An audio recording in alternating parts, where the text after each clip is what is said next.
times, but I think so have a few others, so yes.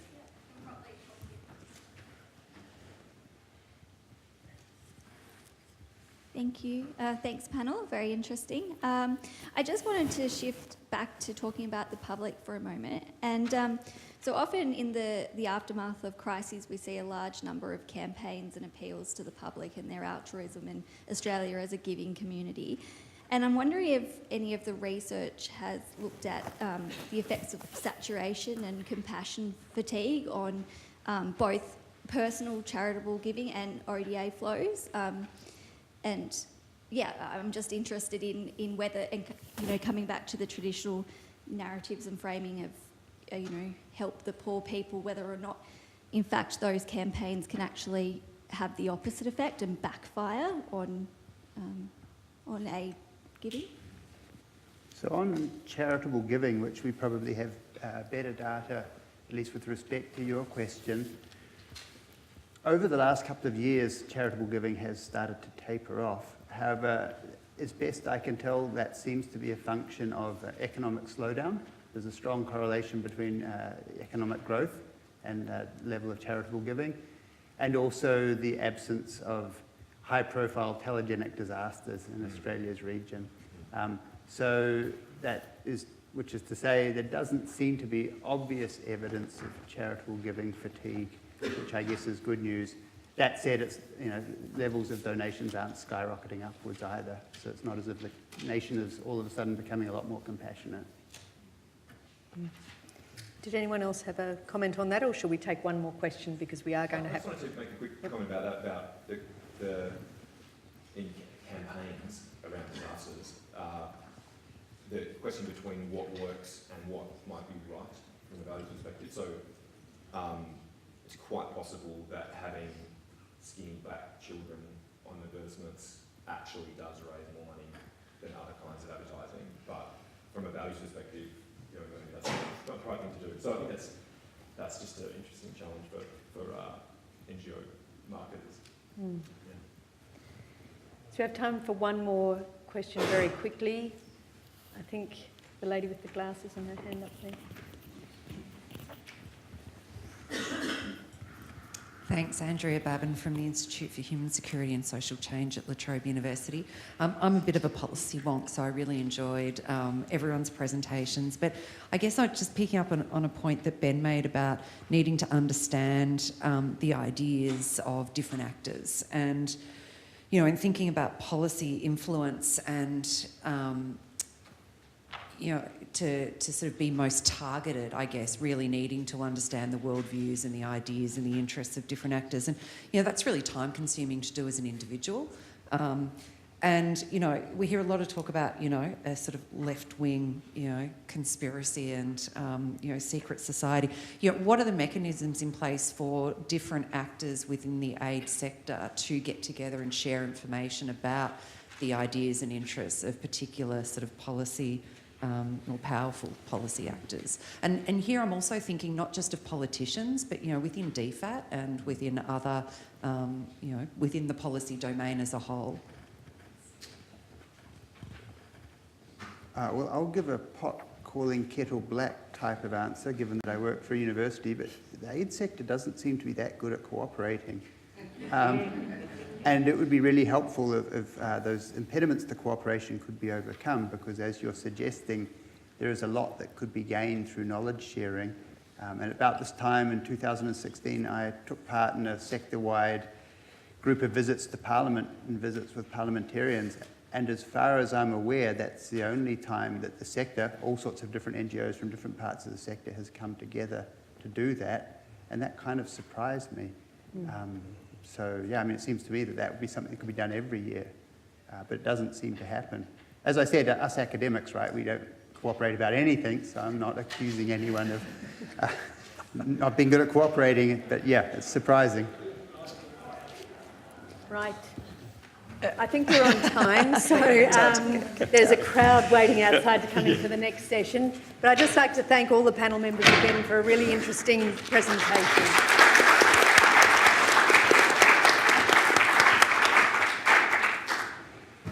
And if anyone's interested in a copy of Tamos's report, there are some copies here.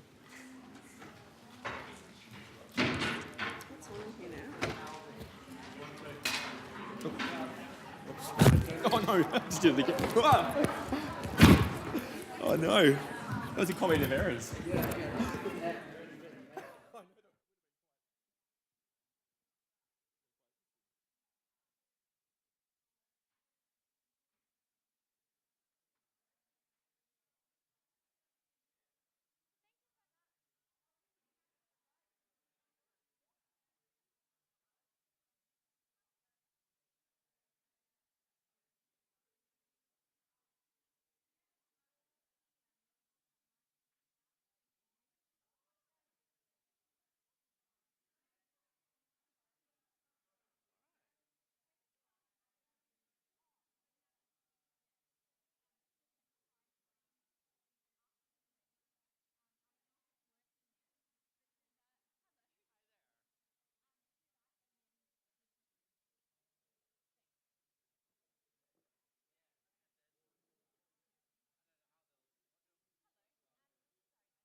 everyone. Just to add on a whole extra flight. Hello. Hi. I know you all want to chat. But we do have morning tea after this session, so there'll be plenty of time for chat then. But it's good to see. Good morning, everyone. Welcome back to one of our sessions where we're all focusing on the same topic. Yesterday, after we met together in the opening session, we sort of diverted off and have been learning about all sorts of different things. I really hope you're enjoying the conference. This morning, we are all here to hear Masood Ahmed. But I am not going to do the introduction. I just wanted to briefly step up in order to introduce Chris Tinning from DFAT, the first Assistant Secretary and Chief Economist Development, of the Multilateral Development and Finance Division at DFAT. So please join me in welcoming Chris.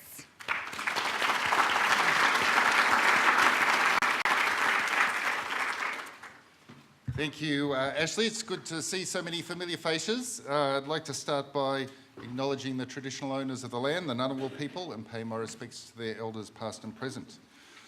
We're privileged to be here today with the President for the Centre for Global Development, Dr. Masood Ahmed, to talk on the topic of contemporary challenges in development finance. Are we headed for another debt crisis? And other questions. This is a very timely presentation. We're in an era of increasing uncertainty in the global environment. Many of you may have read last month's World Bank Global Economic Prospects, cheerfully titled Darkening Skies, which outlined a series of risks to the global economy. One of the potential risks highlighted the increasing public debt in low-income countries, which has jumped from an average of just 30% in 2013, 30% of GDP, to 50% in 2017 and continues to rise. This issue has attracted commentary, including here in Australia. In our own backyard, we have a number of Pacific Island countries assessed by the IMF as being at high risk of debt distress. The policy challenge of how to assist countries to sustainably access development finance is critical. The increase in debt has been driven in part by a genuine need to borrow funds to invest in essential infrastructure. We know that infrastructure is vital to supporting inclusive growth and human development and to access basic services like water and electricity. The risks and opportunities of increasing debt mean we need to understand the current global trends, but also learn lessons from previous experiences of debt distress in developing economies. We need to understand how countries can work collectively to respond to the risks of rising sovereign debt. There are few people better placed than Dr. Ahmed to reflect on this topic. Dr. Ahmed has decades of experience across multiple international development institutions, from the World Bank to the IMF to the UK Department of International Development. As Vice President for Poverty Reduction and Economic Management at the World Bank in the late 1990s, he played a key role in the highly indebted poor countries debt relief initiative, which helped alleviate the stress of high debt amongst the world's poorest countries.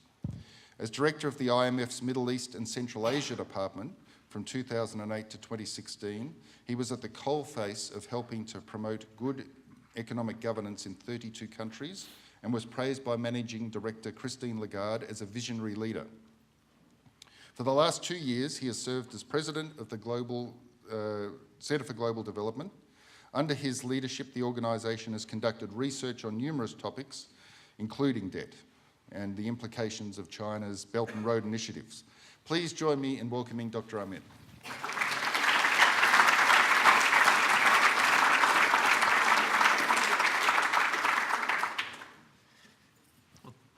Thank you very much, Chris, for those very kind words. Thank you, Stephen, for inviting me to be part of this great conference of yours. And my predecessor, Nancy Birdsall, was actually here last year, for those of you who were at the conference last year, and she talked about the issue of a struggling middle class around the world. And so it's really a privilege for me to be able to participate in the conversations that you're having. I wanted to remind ourselves of the keynote address yesterday with Donald Kavaruka. I'm sure many of you were here for that, and Donald kind of painted a picture of the diversity of challenges that Africa faces. And in that context, he alluded a couple of times to this issue of debt. And debt's a big issue in Africa, but it's an issue here, and it's an issue in low-income countries. And actually, what I wanted to do is to try and put that, first of all, in the context of a bigger picture. And if you look at the world, just the world as a whole, in fact, what's been happening since the financial crisis, that global debt has been going up and is now higher than it's ever been. So the average debt in the world today is about $86,000 a person, so that's about a little over $100,000 here. And any of you that have less than $100,000 in debt need to get on with it, because you're holding down the global average. So I would say, it's been happening, and in fact, the most indebted countries are actually the richest countries on a relative sense. But that doesn't necessarily mean they're the most vulnerable, although every few months you'll find some commentary about the risks that come with this high level of debt, and there are risks, we can talk about them. But it's because they can carry that level of debt more easily. So I want to focus really on the poorest countries. And let's talk about the low-income countries. And there's about 60 of them that are in this set of charts that mostly come from data that the World Bank and the IMF have put together. And so I want to use that to make the point. And, there's a couple of interesting things. Some of you, not many, some of you are old enough to remember 20 years ago, we had a debt crisis for low-income countries. It was called the Heavily Indebted Poor Countries Debt Crisis. And essentially, at that time, about 40 countries, not just in Africa, but many of them in Africa, had got themselves over a long period into having a level of debt that they simply could not service. And indeed, many of them had stopped servicing it. So they were running arrears, and after a series of sort of half-baked attempts at trying to deal with this by coming up with ways of stretching the maturities and then finally recognizing that you just had to write some of this debt off, even though that was something that was very hard for institutions to do, particularly the multilateral institutions to whom most of this debt was owed, to the World Bank, to the IMF, to the regional banks. These institutions were built on the ethos that the debt that was owed to them was always paid back. And so for them to accept that actually you had to write off the debt that was owed to them took a lot of convincing internally for the members of the shareholders of these institutions to come to say that was the right thing to do. But it was the right thing to do because it was simply recognizing something which was reality. And it wasn't that you were writing off something that was actually worth much because it wasn't being paid back. Anyway, so they did that through a concerted and somewhat painful effort. And as a result of that, there was a sharp reduction that you see on this chart in the level of debt for poor countries. And that for the next 10 years or so, 15 years roughly, things, people kind of managed their debt. Things went along and economies started to grow. They didn't have this burden of a heavy overhang of debt sitting on top of them. And as a result, you could see in growth numbers an improvement in the living standards in these countries. However, about, I would say, 6-7 years ago, you begin to see a change in this picture. And if you look at there, the red line are all the poor countries, low-income countries that actually had their debt written off. You start seeing that around 2013, they start borrowing more. Level of debt starts to pick up. So over the last 5 or 6 years, you've seen this kind of broad-based increase in the amount of indebtedness that many of these countries now have. So the question is, what's driving it? Should we be worried about it? How likely is there that this is going to lead to another kind of debt crisis? If it does, can we manage it? And what should we be doing now to try and prevent it from getting worse? So that's what I want to talk a little bit about. Now, first of all, worth asking, where's all this debt coming from? Where's all this borrowing coming from? And the interesting thing here is that if you look at the main sources of lending to these countries, let's start actually from the bottom. And what you see on the bottom is that over the last 5 or 6 years, the traditional multilaterals, which is to say the World Bank, the regional banks, and the countries who have been members of the Paris Club, which are essentially sort of OECD countries by and large, have actually reduced their lending to these countries.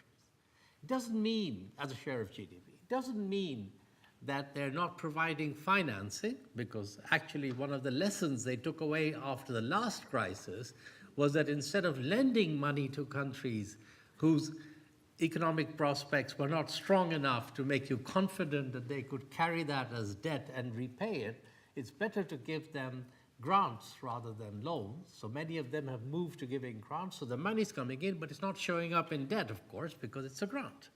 But so their share has gone down. On the other side, there's been a big increase from kind of 3 different sources. One is a lot of countries have actually just started borrowing domestically. So their external debt hasn't gone up, but their debt's still gone up because they've been borrowing from banks, they've been borrowing from their own system. And one big disadvantage of that is if you borrow a lot of money from your own banks, banks get pretty lazy because they make a lot of money lending to the government, and they don't need to actually bother trying to make an effort to lend to the private sector. Because it's harder to lend to private sector, people keep track of that loans, support business, much easier to just make a little margin on money that you just keep lending to the government. And also, of course, that money, if it's being lent to the government, isn't available to support growth. So it's actually, it looks, at first glance you think, oh, that's all right, it's kind of their own money. But in fact, it does have a big cost on their economy. And the other 2 big sources of extra money that they've been able to borrow recently has come from, first, commercial sources, so commercial banks, but also other commercial institutions, not banks, could be commodity companies, for example, and from new government lenders, including China, which is a big part of the picture. And we'll spend a little bit more time on China as we go along, because there's obviously a lot of interest on the role of China as a lender, as a development partner. So China and commercial sources have driven it. Now, let's go to this. So what's driving this? Why are they borrowing all this extra money? Because after all, for the last few years, they were doing fine. And I think for the borrowers, Chris mentioned that one of the reasons is a desire to fund more infrastructure projects. And this in part is because there's a genuine need for infrastructure in many low-income countries. You have to go around and try and see how difficult it is to, if you look at the kilometers of roads all over sub-Saharan Africa, or the quality of infrastructure even here in the Pacific, you can see why there's a crying need for infrastructure. So that's kind of one reason why countries have been borrowing it. And it's accompanied actually by a growing narrative that infrastructure is a much more important driver of economic growth than we have recognized it to be. And this narrative is partly coming from a conversation with Chinese institutions. If you look at China's own development strategy, it's been heavily dependent on an infrastructure-led push that drives economic activity. And many countries are saying, they've done very well out of this. We should also be strengthening our infrastructure. If you do it right, it makes a lot of sense. But as we're seeing, infrastructure projects take time to generate the returns. Their size has to be one that's manageable for the size of the economy.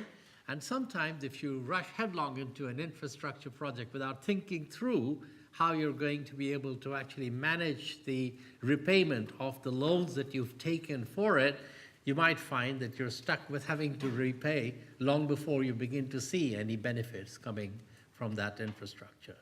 And I think that's what we're seeing in a number of countries now. I'll come to that. But it's not just infrastructure. Actually, if you look at comparing the increase in the size of the budget deficit in these countries, in 40 countries, the budget deficit has widened, which is what the sort of flip side, if you like, of the borrowing to finance it. In only a third of them is that explained completely by higher funding for infrastructure. So actually, in many countries, it's the majority, it's not infrastructure investments or investments generally which are driving the increased borrowing. So the second reason why people have been borrowing more is because they were commodity dependent countries. The price of commodities fell in about 2014, and to adjust for that, rather than reduce spending, because incomes dropped, because they relied on commodities for revenues as the government as well, they just borrowed money and didn't cut back spending enough. So your income drops, and you either have the choice of cutting back your spending, or you can borrow some money and take your time to sort of cut back spending. And that adds a little bit to the borrowing. And then, there's just common garden borrowing without thinking through what you're going to do with it, some corruption along the way.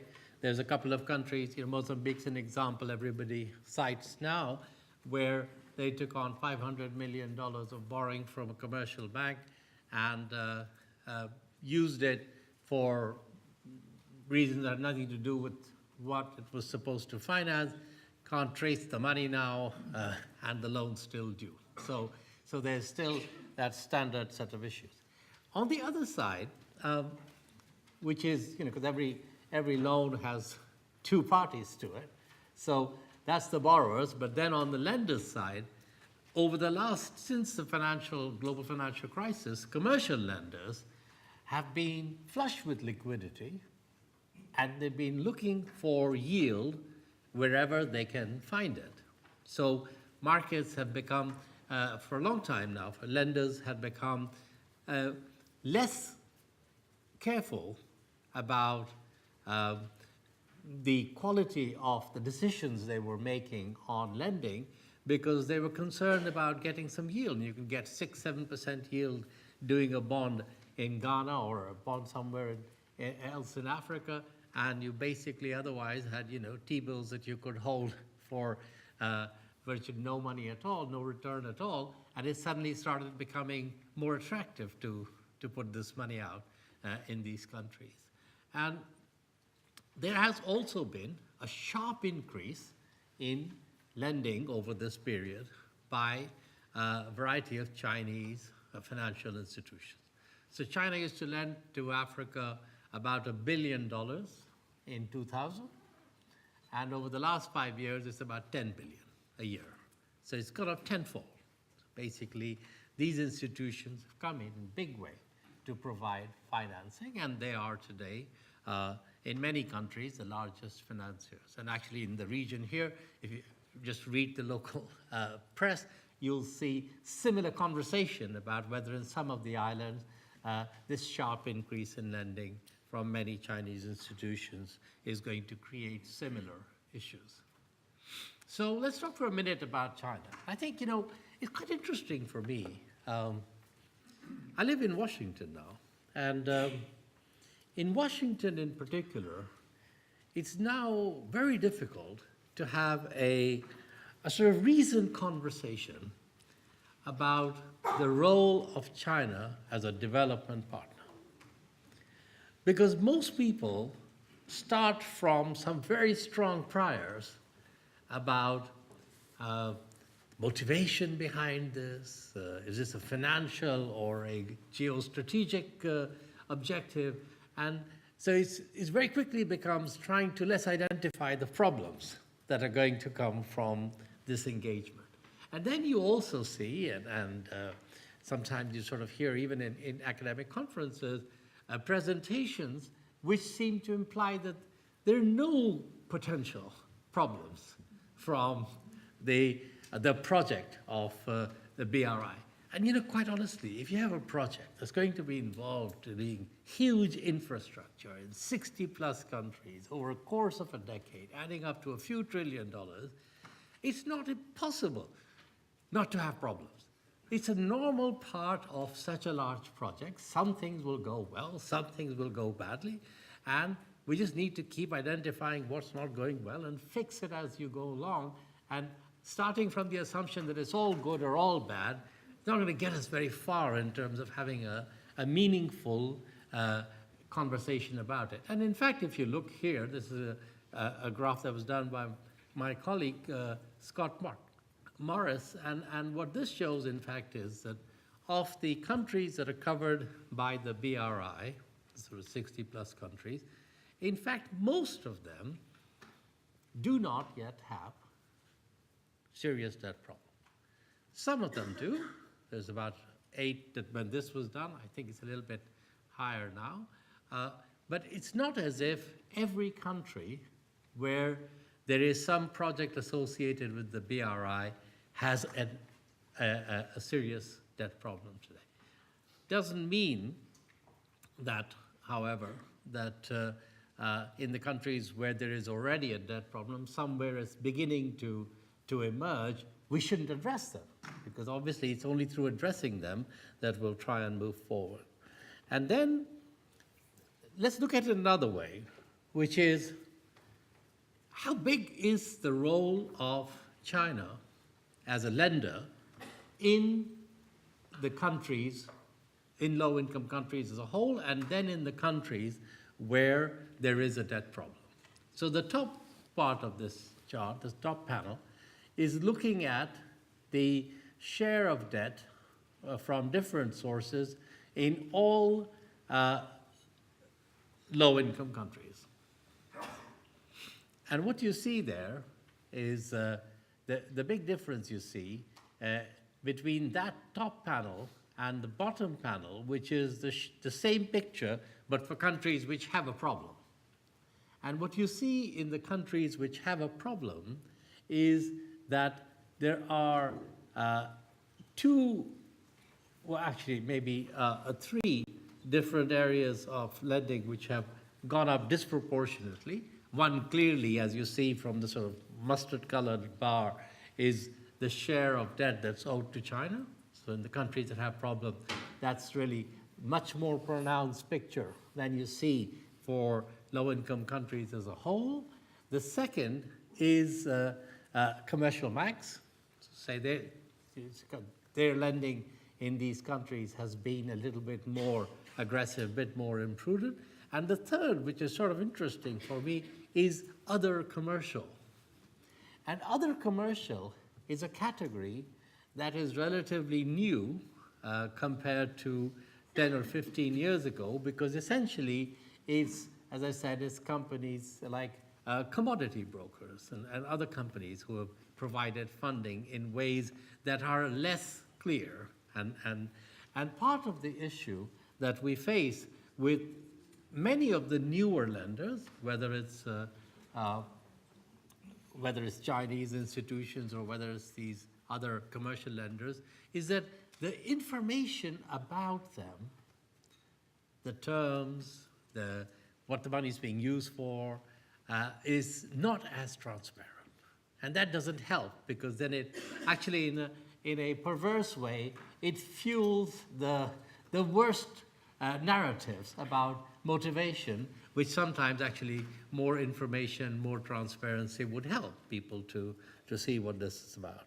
So clearly there is a significant role and dimension to this for these set of countries that comes from the increased lending from these newer bilaterals and from other sources. other commercial sources. But it's not as if the whole problem can be addressed by focusing on one lender and saying that's what the cause of this issue is. So now let's say, well, should we worry? You know, is this so very interesting, but so what? And so I'd say, yeah, I think time to begin to worry. So this is actually I kind of ignore those numbers in there because they're supposed to be percentages, and I don't understand why percentages are a very useful way of looking at countries.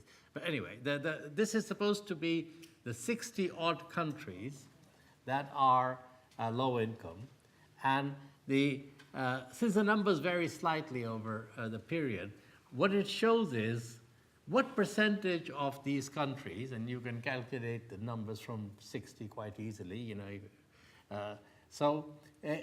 What percentage of these countries have either now a debt problem that they're trying to deal with? You know, they just can't manage.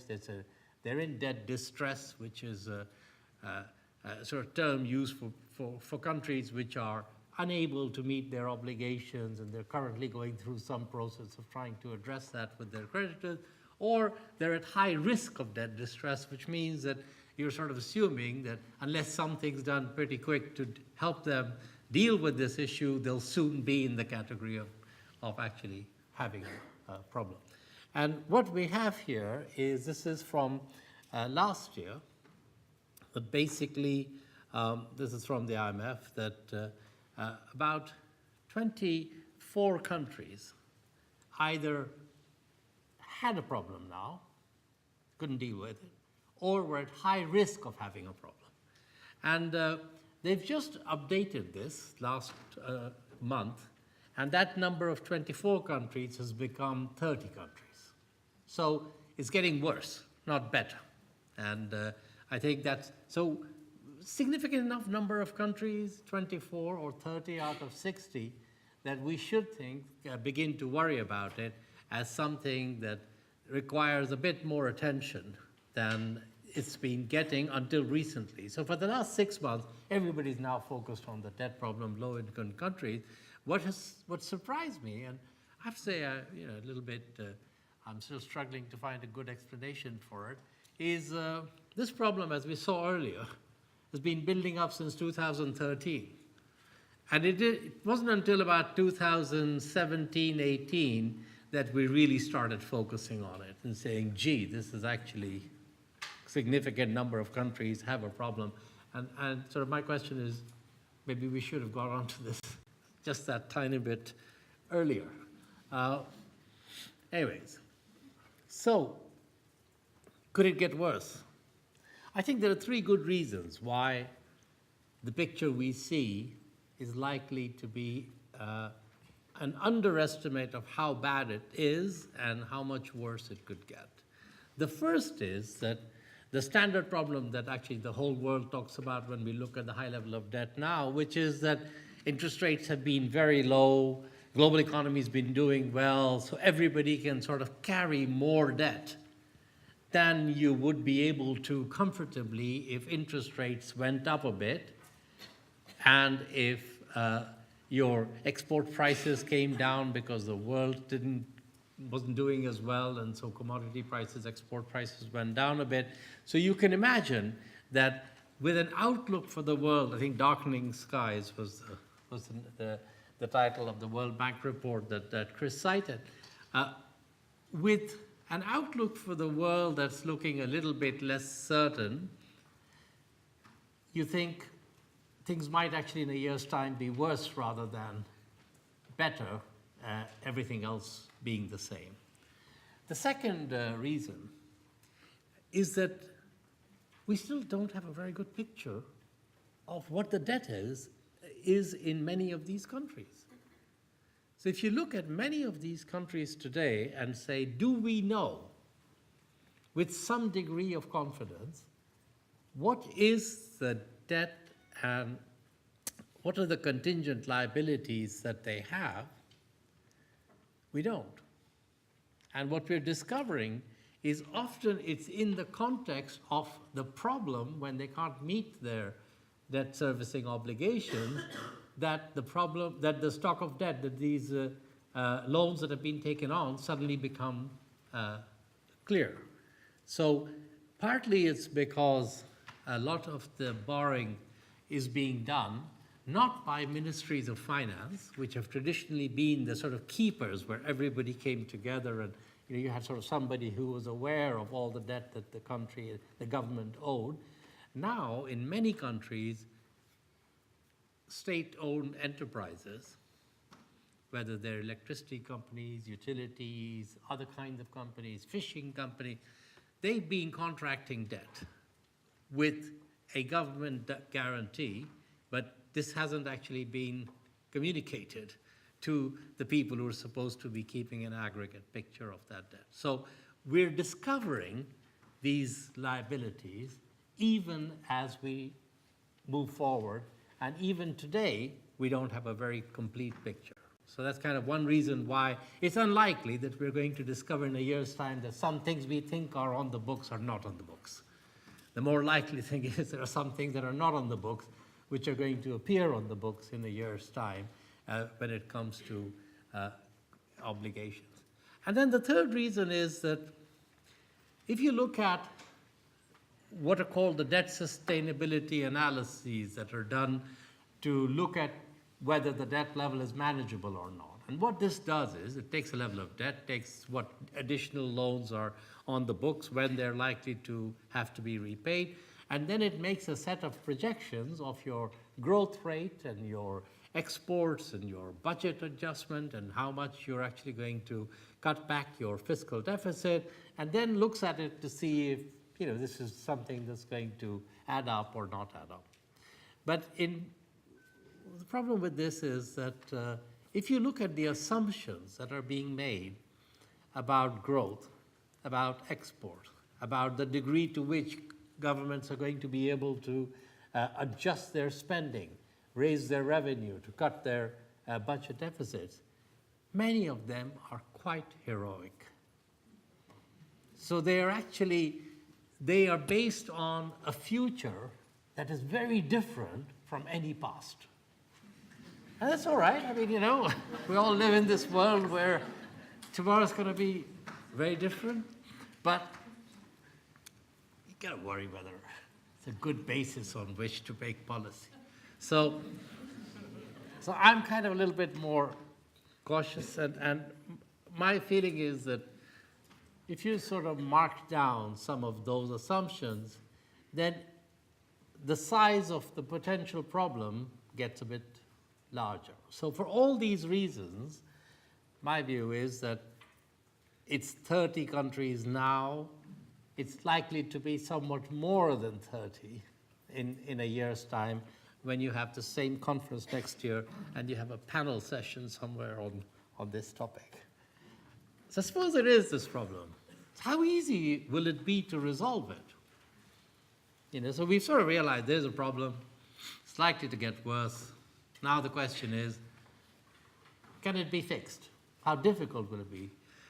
Fixing debt crises is always difficult, whether it's an individual, company, country, group of countries, because it really is a result of trying to, first of all, take your losses. People have to take losses. And secondly, when there are many creditors involved, it requires an agreement on how those losses are going to be shared amongst the different creditors. And when we had the HIPIC crisis, and I spent a couple of years of my life working pretty much all the time on the HIPIC crisis, a lot of the debate was amongst creditors on how to share the losses that they knew they had to be taken as a collective. So one part of the debate was an argument about how much to take as a loss. So how much should the countries that had borrowed actually try to pay back, as opposed to recognizing that that had to be written off. And then once you'd agreed on a number, let's say 100 have to be taken off the books, then the second argument is, on what basis are we going to share this? Everybody going to take an equal cut in terms of our outstanding loan? Are some people going to have to take more of a hit because they were irresponsible in relation to others? And you can see that same dynamic playing out even more difficult here, because it was a little bit easier last time, because most of the creditors either directly had money due to them or indirectly through the organizations that they collectively were the shareholders of. So in a way, if it was owed to the World Bank, it was sort of owed to the shareholders of the World Bank. So it was a little bit easier. Now you're going to have a difficult conversation, because if you look at comparing 2007, 2016, and I'm not even comparing this to 2000, which is the old HIPC, you see how much more is now owed to creditors who don't sit in the same club of creditors and don't feel that there's a commonality of interests and perspectives. So you can imagine a conversation when a country runs into a problem where somebody comes along and says, well, I'm sorry, we have actually been reducing our share of the debt over this period. And somebody else has come along and lent a lot of money.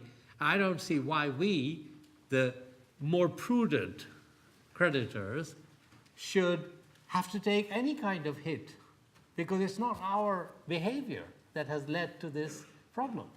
And so then it becomes, well, if you've got 2 or 3 new creditors who are responsible for the increase, how do you actually bring them together to have a conversation on who takes what kind of hit? And that's why, personally, I think it's going to be very hard to have some sort of common framework for all these countries where people are going to sit down and work things out. It's going to be a little bit messier and a little more country by country. So what can you do now to help reduce the risk? That's what I want to end with. And I guess the first rule is that if you're in a hole, stop digging. And I think, we're not stopping yet. So when I look around, I actually see countries that are in this hole and lenders that are, kind of helping them get there, continuing to dig. And it's only going to get worse. So the first thing is actually, can we just try to be a little bit taking stock country by country on how bad things are, and then start from there. And actually part of that is, maybe there's even a prelude to stop digging, is try and figure out how deep you're in. So the first thing I think we need to do as a matter of some urgency, and I really don't see why we can't do this by the end of this year, is for all of these countries to have a pretty clear picture of just what the obligations are. Because as I said, we don't really know very well. Second thing I would say is then try and do a debt sustainability analysis that is not based on assumptions about the future that are so much more favorable than the experience of the past. And then I think there are really 3 groups of actors here, right? So there's the countries themselves, there's the people who are lending them the money, and there are these international financial institutions who have a responsibility to try and keep the global financial system and to help the countries manage this problem. And each of them have some set of things to do. So as I said, the countries themselves, first thing is try and get a handle on what it is that they actually owe. Second thing is that, I think now's not a bad time to actually go back to the rules where you can't make commitments on behalf of the government unless you've been authorized to do so. So, and that's still happening. So, this is something that actually could relatively quickly come together, and just apply better sort of more rigorous criteria for looking at new projects. I don't think that you can avoid exploring how to deal with a resolution mechanism. So it's going to be hard, and I personally think it's going to be quite complex to find a new mechanism that brings in China, it brings in the OECD countries, brings in the new lenders into one framework. But we need to start that conversation. And my one piece of kind of my own thinking on it is that we should do that not by saying, we have a framework, you must now come and join it if you're a lender. We actually have to start by saying, we have a new structure in which there are a new set of lenders, and we have to figure out what's the best way we can resolve this issue which affects us all in a way that the new and the old can both feel some degree of ownership for it.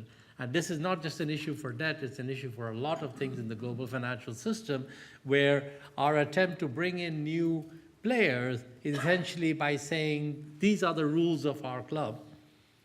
And if you'd like to be a member, you need to subscribe to these rules. And of course, sometimes the new members are way bigger than the people who are trying to set the rules of the club. And so you have to actually say, well, maybe it's a different question. Maybe the question is, the world has changed. You've got a whole different construct of who are the players. Can we now figure out what are the rules of managing our collective endeavor in support of whatever objective, global financial stability, trade, whatever, in a way that responds to this new construct. And I think it's a mindset issue as much as a technical issue. So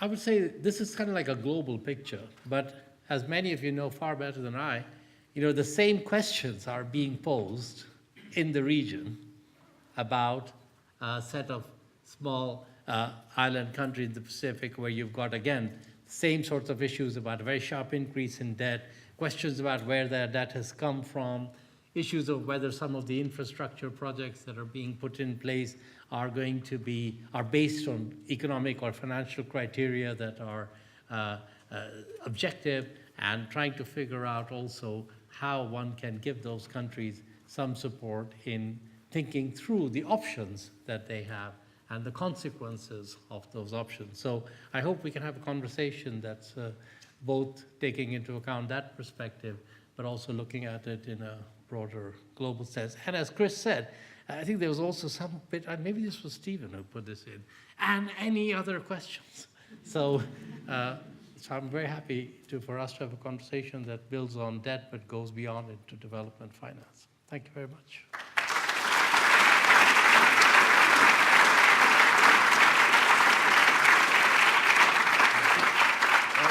Thank you, Masud. Very interesting as always. We've got time for one round of questions, so I'll take 3 or 4, and then we can have a fairly brief response before morning tea. So we've got one here, one at the back.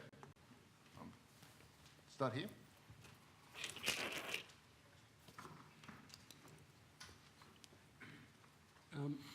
Thank you. It's a very interesting presentation. I've just got questions come observations. We've just had a Banking Royal Commission here, and 2 very senior bankers, one former Secretary of the Treasury, lost their jobs because they gave a very poor answer, in part, to the question of who they were accountable to.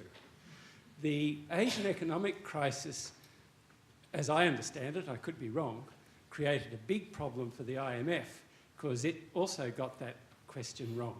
And the IMF had a lot of trouble in Asia, I suspect it still has, because it backed the bankers rather than the borrowers. So that's one observation. The second observation is between 2007 and 2010, if I recall your graph, the debt went from 19% to 5%. That is very interesting. Now, I know China wiped off a lot of debt in 2010, but it was a small player according to your thing. So a lot of the debt went down.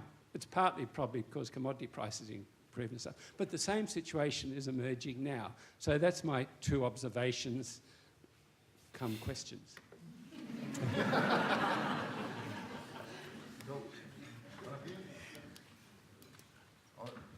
Yeah, thanks very much, Dr. Ahmad, for your excellent exposition. You made reference at the beginning to the writing off of debt. And it appeared to me at the time that you thought this was a good solution, but you didn't say too much about the framework in which writing off took place, the negotiation between lenders and this sort of thing. Can we learn lessons today from the framework which was used at that initial writing off of the earlier debt? Any female want to ask a question? First female hand, there.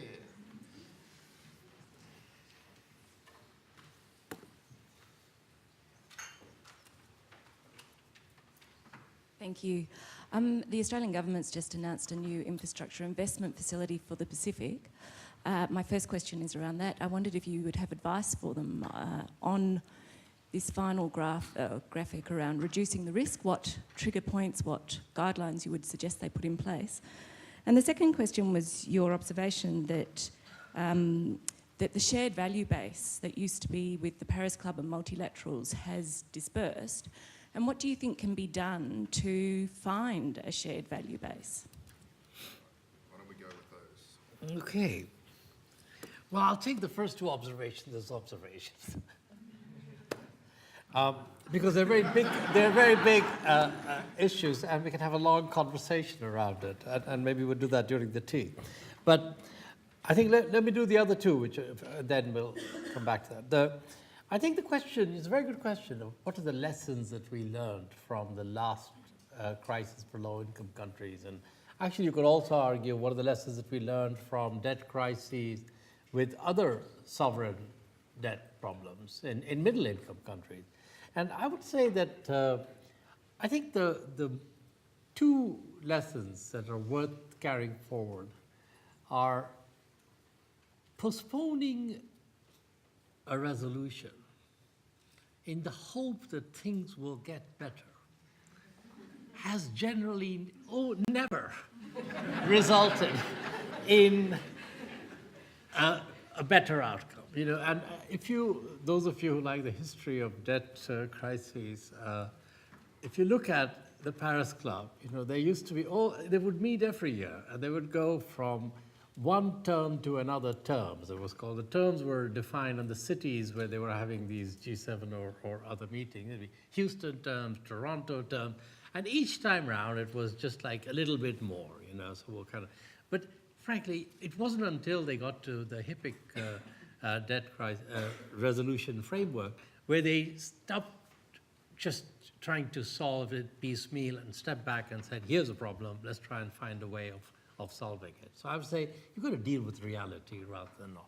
And the second issue, I think, is that to try and get political support for writing off debt,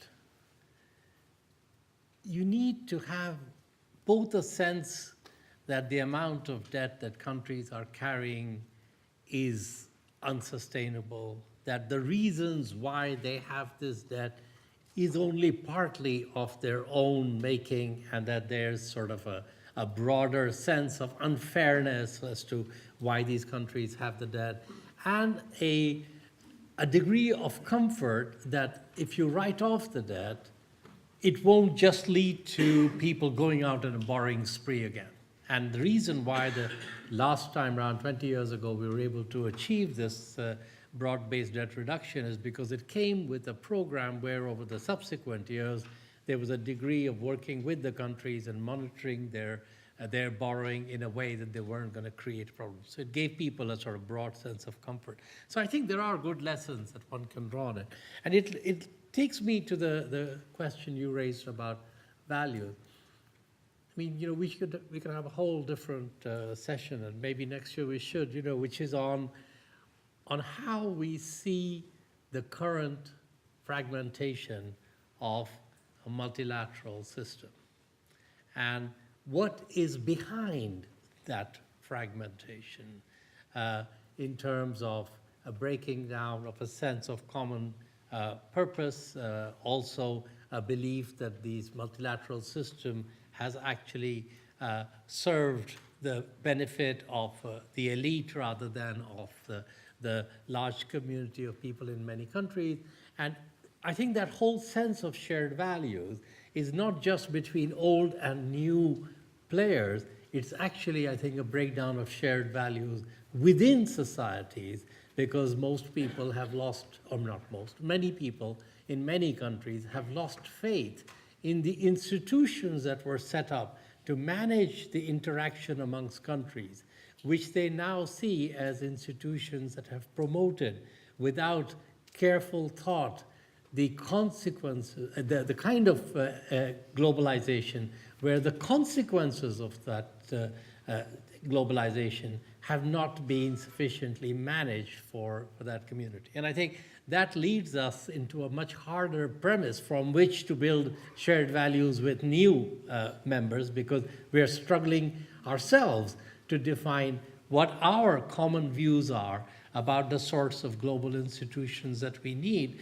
which will take care of ensuring that there are a set of rules that work in a way that is fair for small and large, and for people who are privileged and connected, as well as for people who feel they're being left behind by this movement. And I think, so I guess what I'm saying is that I think what you're raising is an issue that can't be addressed by itself without looking at the sort of broader agenda of where multilateralism is going and how we can try and put it on a frame which we absolutely need, because as I think we were saying yesterday in the morning, you know, the challenges that we face can only be addressed through collective action, but our belief in collective action is now being eroded to the point where we can't see that as a useful route to dealing with these challenges. Great. Well, I'm sure we could have many rounds of very interesting questions and answers, but my job as chair is to get us to morning tea on time. Exactly. So I will fulfil that duty. But thank you very much, Masood. Extremely interesting. I've got a feeling we're going to continue this conversation not only over morning tea, but over the course of the next few years. Yes, so, exactly. Please join me in thanking Dr. Masood.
Colleagues, hello, can you hear me? Is that right? Colleagues, can I call you to attention? We're all super clean people, so you can definitely sit down the front. We're not going to quiz you, and you could quiz us. So that's an opportunity that you have. Are we okay? Yep. Okay. We're all cool. Making sure your That's the details are appropriately there. Oh, look at that. No Good morning, everyone, and welcome to the second day of the Aid Conference, and welcome to this panel on, what's this panel on? What are we talking about? We're informing policy to end poverty, right? That's exciting. My name's Amy Haddad. I'm the Principal Gender Equality Specialist at DFAT and the head of our Gender Equality branch. And I would like to start by acknowledging the land of the Ngunnawal people, paying my respects to their elders past and present, and extending those respects to any Indigenous people who are joining us here today. I'm very excited to be here today to facilitate this panel, and I realise that the Aid Conference is mostly me getting to hang out on a stage with my friends, so thank you for joining me for that. So today we've got three panellists all talking about essentially evidence-based policy to end poverty, and we have, the standard mix, I think, for the Aid Conference: an academic researcher, civil society, and someone from DFAT. So there you go, the trifecta. We don't have anyone from the private sector, I'm sorry. So today our panellists are going to consider cross-sector collaboration and how we bring together multiple perspectives to challenge complex issues and inform policy to end poverty. We're going to get the presentations as short as we can so that we can make sure that there's plenty of time for questions. And I'm required to talk about, give you a bit of an overview. So Australia is very committed to closing the gender data gap in particular, and it was my privilege/burden to be part of Australia's negotiation of the SDGs and to be one of the few people who remained to negotiate the follow-up and review of the SDGs. And it wasn't until we were deep in that I realised figuring out what you're going to do is way easier than figuring out how you're going to do it, and the data is so critical to understanding how we can give life to those commitments to leave no one behind, which in essence often means reaching the furthest behind and reaching the hardest to reach. And we can't do that without data because we won't know who those people are if we don't have the data to reveal that. So post the adoption of the SDGs, DFAT's investing a lot in closing the gender gap, and sort of the star piece of that effort is our partnership with the ANU and the International Women's Development Agency on the individual deprivation measure. And so everyone we have here today is engaged on the measure in some way. I'll give a really super light touch because I think our panellists will touch on what the IDM does. But essentially it's a new way of conceptualising and measuring poverty that's sensitive to data and goes beyond that, dollars a day, household level way of understanding data. And the reason we do that is it lets us see what's happening at that level, and it lets us understand a world of complexity that dollars per day just don't really reveal to us. It's ambitious, it's required investment and collaboration and rigorous research, but the aim is to have it ready for global use by April next year. And it's been it's been a pleasure for me to be involved in this kind of a collaboration. I'm excited to see what our panellists have to say today. So I'm just going to actually get straight on with our panellists, and we start with, let's just make sure I've got my pages right. Yes. Sharon. We have Professor Sharon Bessell, who will focus on the essential role that research plays in informing policy and interventions to end poverty. Sharon is a professor here at the Crawford School, where she's the Director of Gender Equity and Diversity and heads the Children's Policy Centre. Sharon co-leads the ANU Individual Deprivation Measure team and was closely involved with the original research to develop the IDM. Sharon's research involves issues of social justice and human rights and focuses on social policy, social justice and the human rights of children and gendered and generational dimensions of poverty. So she is a data wizard. Sharon, take it away. Thank you, Amy. We'll lean, or we can sit there. Sorry, do we need to reorganise that? Oh, I see.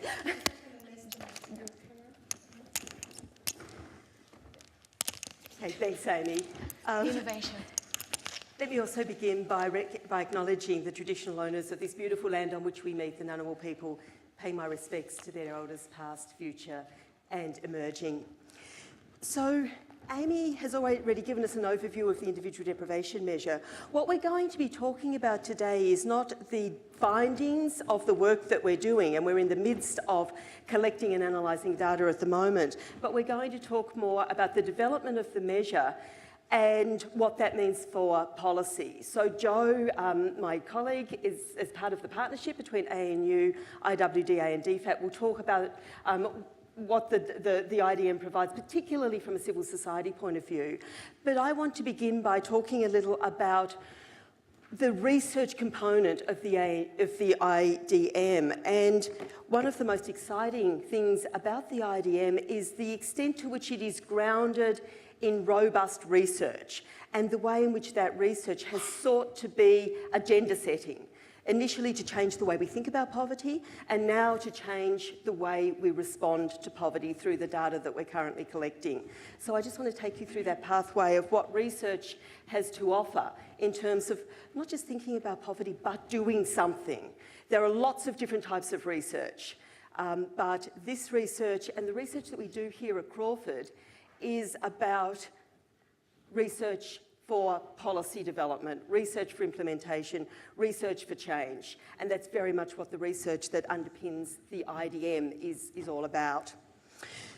So what is agenda setting research? And for the people who just love the public policy literature, here I'm drawing on John Kingdon's work on policy streams and agenda setting research, but I'm not going to hopefully bore you with too much theory, but to tell you how this shapes our thinking. So agenda setting research, which is what the IDM research is about either identifying a problem or in our case, redefining a problem, contributing to solutions and also navigating the politics that surround particular policy issues. So Carol Bacci tells us that we need to pay close attention to the way in which a policy problem is presented. And she argues that there's a taken for grantedness about the way in which we approach particular problems. For a very long time, there's been a taken for grantedness about the fact that we should best measure poverty by measuring people's income or perhaps consumption. It tells us something, but it doesn't tell us everything.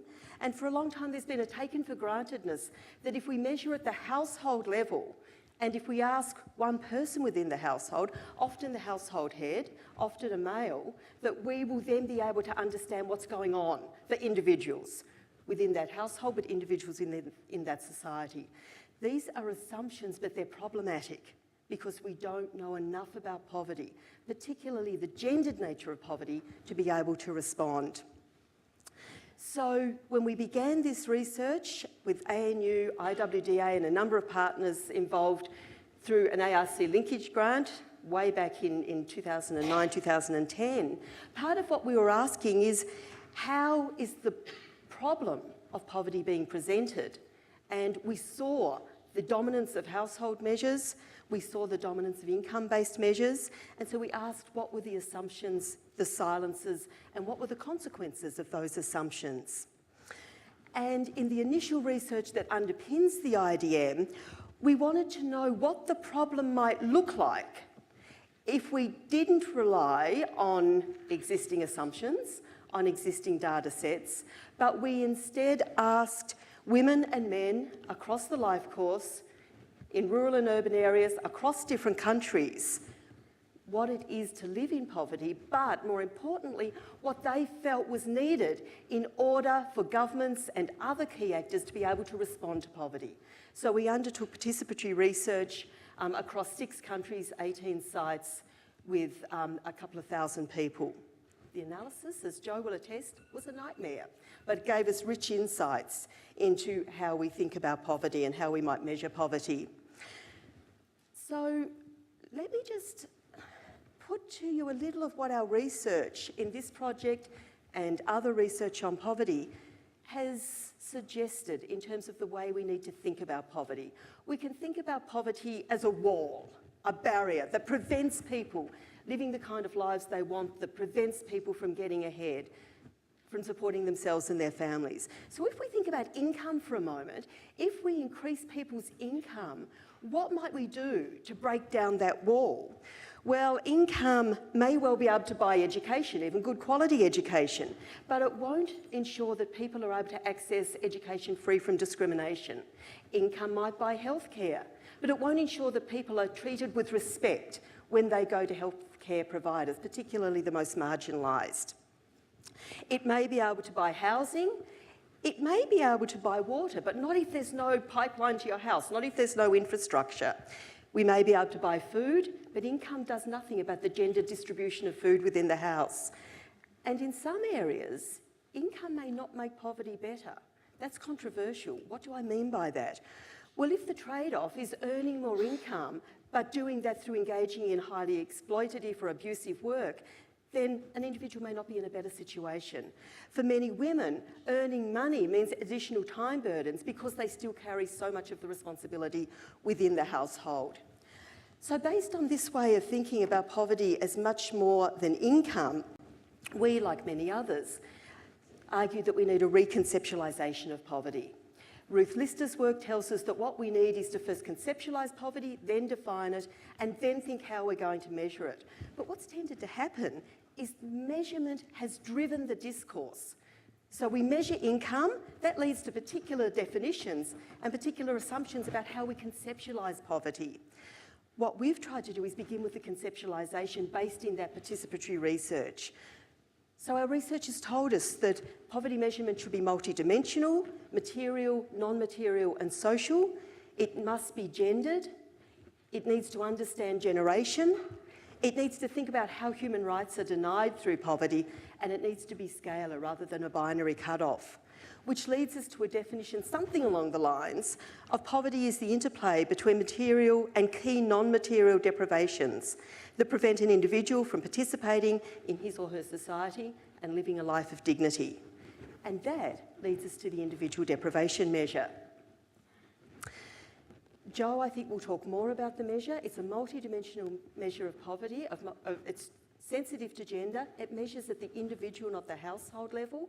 And it's made up of 15 dimensions that came out of our participatory work and our review of the existing literature about the gendered nature of poverty. At the moment, we're using mixed methods in what I think is a really important way.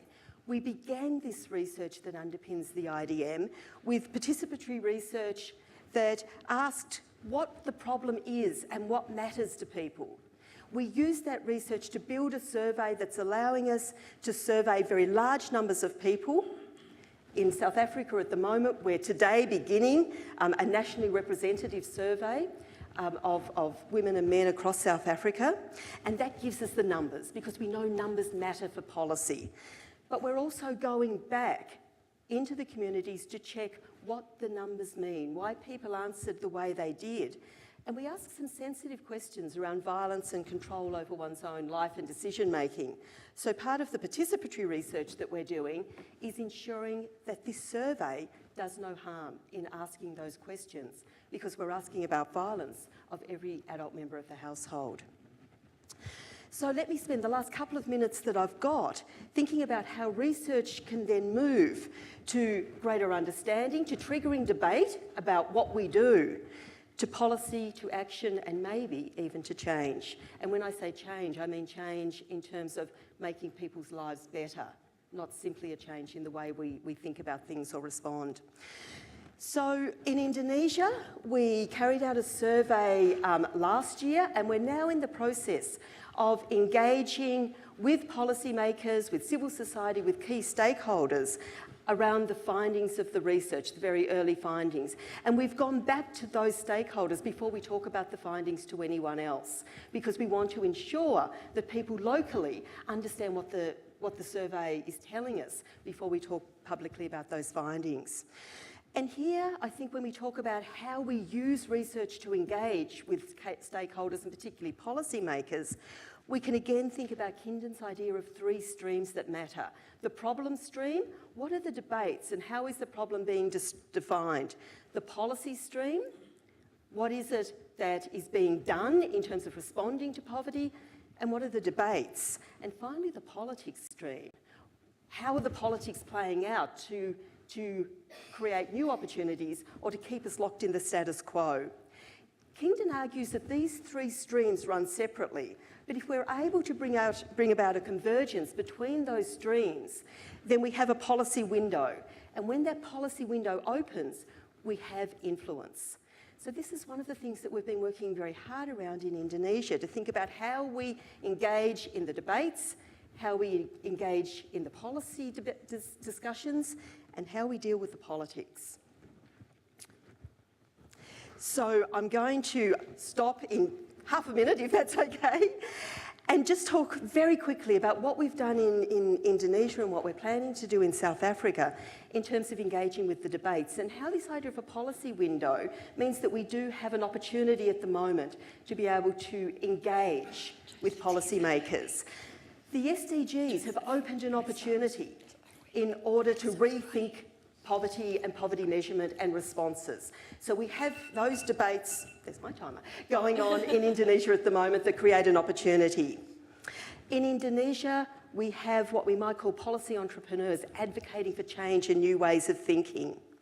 In terms of policy, Indonesia is data rich, but there are major gaps at the local level. So we're engaging with local players in a context of decentralisation to be able to talk through how these data might be able to help with new responses. And finally, we're very conscious of the political stream, and in every country, poverty is a highly political issue. So if you want traction from research, understanding the politics that are playing out is absolutely crucial. There will always be natural champions to take agendas forward, and it's important to engage with those, but it's also important to find constructive ways of engaging with those who are opposing new ideas. Otherwise, those barriers will keep coming up. So this idea of these three streams is really useful in terms of thinking about how we engage post-research. And the very final point that I would make is we often talk of research as a means of bringing greater understanding.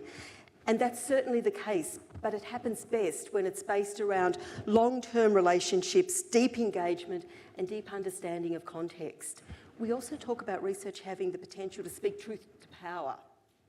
But I'd suggest that when we're foreign researchers with quite a bit of funding going into a new context, we're actually speaking from a position of power. And so we need to go forward, I would suggest, with humility, offering solutions, but understanding that it's often local solutions that are going to be best able to resolve the problems we want to deal with. And with that, I'll hand over to Jo to talk a little bit more about the other part of the IDM program, which is the role of advocacy, civil society and communications.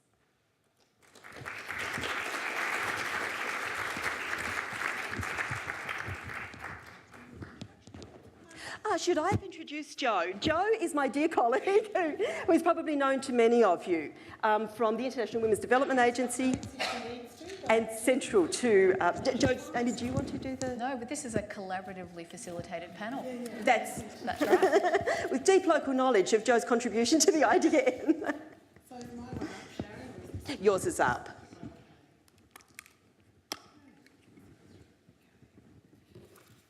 Thank you.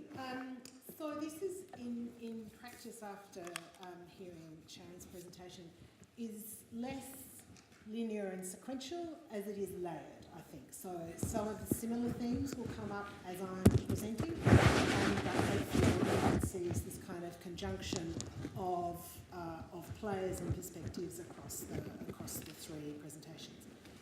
So this screenshot is from the Open SDG Data Hub, which is the official hub bringing together data available on the SDGs. And it shows the decline in the number of people in poverty. And this is the starting point. You'll see we don't have men and women, we have people. And this is the context in which we're working in. So 24 years ago, at the Fourth World Conference on Women in Beijing, the Beijing Platform for Action emphasised the importance of investing in sex disaggregated data to provide data about the circumstances of women. In particular, it highlighted the need for national and international statistics agencies to collect gender and age disaggregated data on poverty and examine the relationship between women's unremunerated work in providing care work with the incidence of their vulnerability to poverty. 24 years later, we are still in a situation where we are relying on household level data. It's the primary data that is being collected. which hides the situation of the individuals who are within that household. And so it's impossible to accurately assess whether women are poorer than men or vice versa, or whether people with disability or older people are poorer than other household members. And that limits our ability to target where deprivation is sitting and constrains policy makers and advocates alike. And it means that the realities that we see on the ground are just really not present in data in the way in which it needs to be. What's the implications of this? This is a slide which I particularly like, and it shows some of the limitations of household level data for understanding the relationship between gender and poverty. When you collect household level data, you can disaggregate to show the gender composition of households in poverty. In other words, there are women and men in poor households. But to see who in that household is poor in a given household, poverty needs to be measured at the individual level. UN Women's quote, I think, that's up on the screen in front of you now really helps to kind of crystallise the issue. We see women's socioeconomic disadvantage across so many areas of poverty, but the absence of sex disaggregated data makes it difficult to make conclusions about the scale of that disadvantage or where it's sitting. And that hampers our efforts to address both poverty and inequality. The SDGs really, and the wording of Goal 1 is a call to action. It's a call to do more. If we are going to find ways of dealing with poverty in all its forms, we need multidimensional measurement. If we are going to deal with it in all its forms everywhere, we need to see individuals.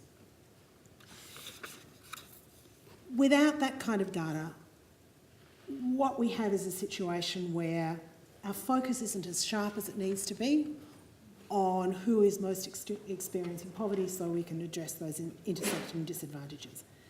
And frankly, global poverty measurement systems can't be considered, I think, fit for purpose, while the lives of women, people experiencing overlapping disadvantage, are hidden from view by the kind of mist of household level measurement. If we're going to really leave no one behind, and that's the commitment that's been made, we need to see individuals in data. And we need to see individuals in data across the waterfront of issues that they say matter to holding them back. That wall that Sharon was talking about, that stops people in practical terms from transforming their lives. And if we're going to reach the farthest behind first, we need to understand how those dimensions of poverty overlap and intersect to really not in an additive way, but in a way that multiplies disadvantage and that traps people in poverty across generations. To this point, people continue to use household level data because there hasn't been an alternative. So what do you do if you're someone who's concerned about these issues in that context? What's your priority? Well, your priority is saying, actually, we don't have all the tools we need for change. And so we need to go about and develop those tools. And Sharon spoke about and introduced the Australian Research Council funded Linkage grant program that was part of really developing a new approach to poverty measurement from the ground up across 6 countries with thousands of women and men across different contexts, including in squatter settlements on the edge of cities, rural areas, urban areas. So we had an insight into the diversity of factors driving poverty. IWDA made its largest ever single commitment of our community-raised funds from donors to really invest in this process of change, because sometimes structural change needs new tools, new ways of seeing. The result was the individual deprivation measure, and I won't talk a lot about it because we've got a website and we've got some materials there, but I will draw out some key features for you. Essentially, it's collecting new data. It's saying we're not going to be bound by the current existing household level data, which constrains what we can see. We're going to collect primary level data. We're going to include in that dimensions that people told us mattered for poverty and which we know from working on gender and development are foundational to addressing gender inequality. We measure on a scale so that we can see who's farthest behind, but we can also see what investing in action on the intersecting barriers means for change. But developing a new measure conceptually and then getting it picked up and used are obviously very different things. Sharon has spoken already about some of the the confluence of different pressure points that come together, and those of you working in public sector settings have seen these. Often you need to line your ducks up before you get that window opening and the opportunity for traction. Civil society, I think, has played a really key role in the IDM, and it's a very good example of the way in which really being there from conceptualisation through to the implementation of the research and then getting that research taken up. Really, civil society can play a really foundational role. We named, along with researchers, that gender-blind poverty was a problem that not only should be overcome, could be overcome, and we were going to go out and demonstrate how that would happen.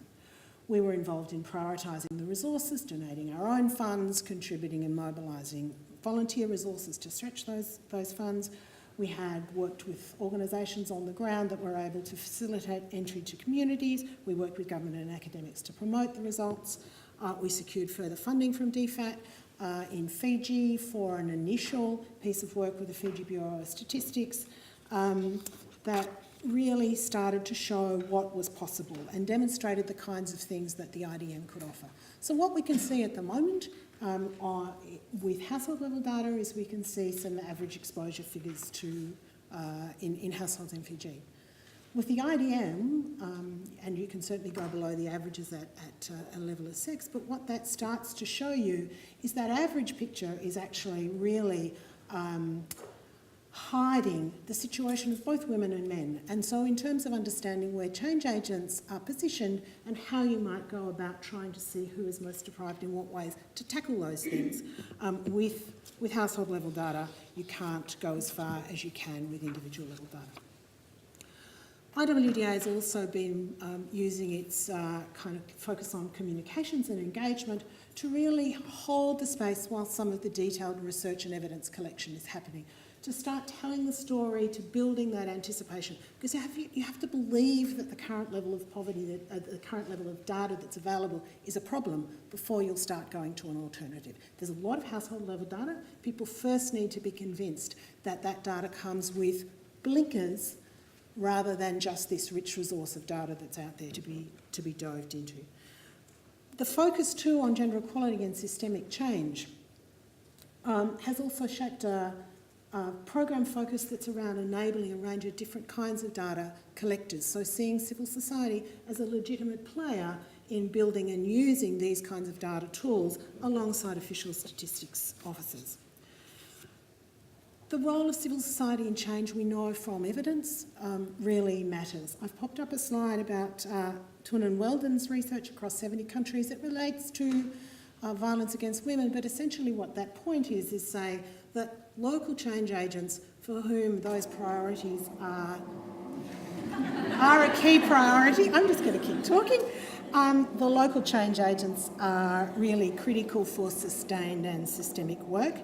And they can also create an enabling context for other actors. So by pushing out farther and further, they can create a space in which other actors can move forward.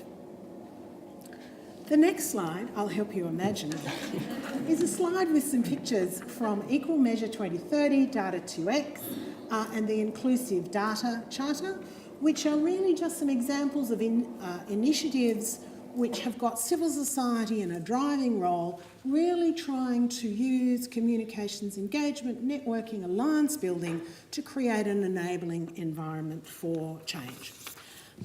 And the next slide, combined with, here's a prop I had earlier. Thank you. It's going to skip here. Thanks so much, Xavier. Is just to say that the research also tells us that research is foundational, but it's not sufficient. And the Research for Development Impact Network, which is something that DFAT is funding through the aid program to really build the scaffolding around those other things that help research uptake, did some work around what it takes to see good research move into to have its greatest impact and realise its potential. And they came up with 5 foundational facilitators. Some of the same points that Sharon was speaking about in relation to why they're getting traction in Indonesia. That you've got existing relationships that you're building on. So a foundation of trust. You've got planning for impact. So you think about who are our end users, who are we targeting, who needs to change what are our stakeholders. You're engaging the end users in the ongoing work of that so that they are there with you and seeing the significance of the work as you go. You have fit-for-purpose outputs that meet the needs of the people you're trying to influence, and then you have ongoing engagement and relationships so that that research can then be picked up after it's been completed. And the thing about multi-stakeholder partnerships that involve actors like civil society, universities and government is that you're building in those pathways to change into your partnership. It brings inside the partnership that both producers and users so that you're really trying to narrow those gaps between producing good ideas and seeing them picked up and used. This is just an example of how we've been using that across the IDM. So the multi-stakeholder partnership really enables us to leverage different kinds of contributions. But I want to really highlight here some of the important standard setting and change setting work that governments can do. So when they set a goal or a priority around the importance of shifting how poverty is measured, when they do that with other actors, they're essentially providing a framework that enables a range of players to act in aligned ways. You don't necessarily need to be coordinating everything yourself, but you've created a space in which people can bring their thinking together in a way that kind of tries to build coherence. Civil society can do that too, and we've seen it with something like the Inclusive Data Charter, for example, where you say, here, we need to get a better... And Xavier is telling me I need to stop, which is good because this is my last slide, which is really just to say, raising a question.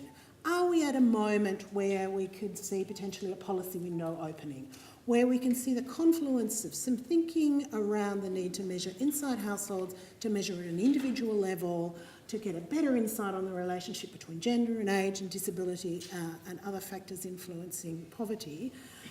We're seeing the bank making changes. We've got coming up this year, in 2019, the replenishment of the bank's financing at a time when we're seeing some policy change. So I'm interested in this question of whether we're seeing an opportunity for some movement and really just to say this is our challenge. So we are looking to see changes in this context. It's a rapidly evolving context. Big players are moving. We are trying to kind of nudge and iterate around movement in particular directions that enables gender and poverty, age and poverty, disability and poverty to be really visible. That's my acknowledgement slide. So that you know that it's here. These slides will be on the website. And then there's an opening slide for my colleague Kate Rogers, who I'm going to pass the baton to.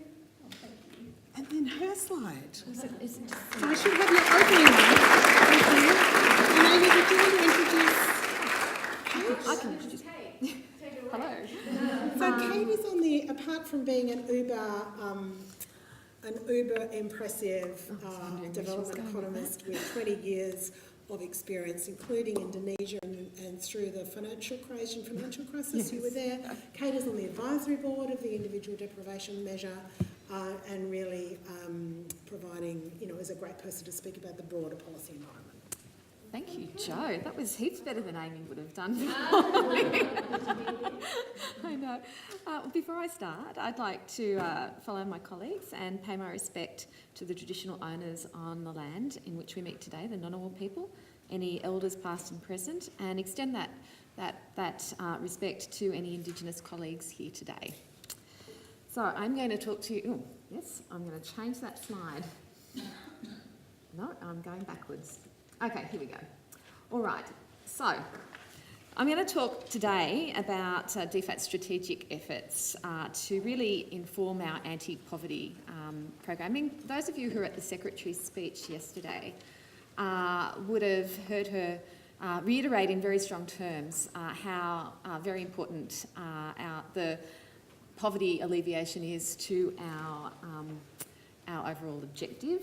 In fact, it's part of our overall objective, which is to promote Australia's national interests by contributing to sustainable economic growth and poverty reduction. So we necessarily have to take a slightly different view to poverty.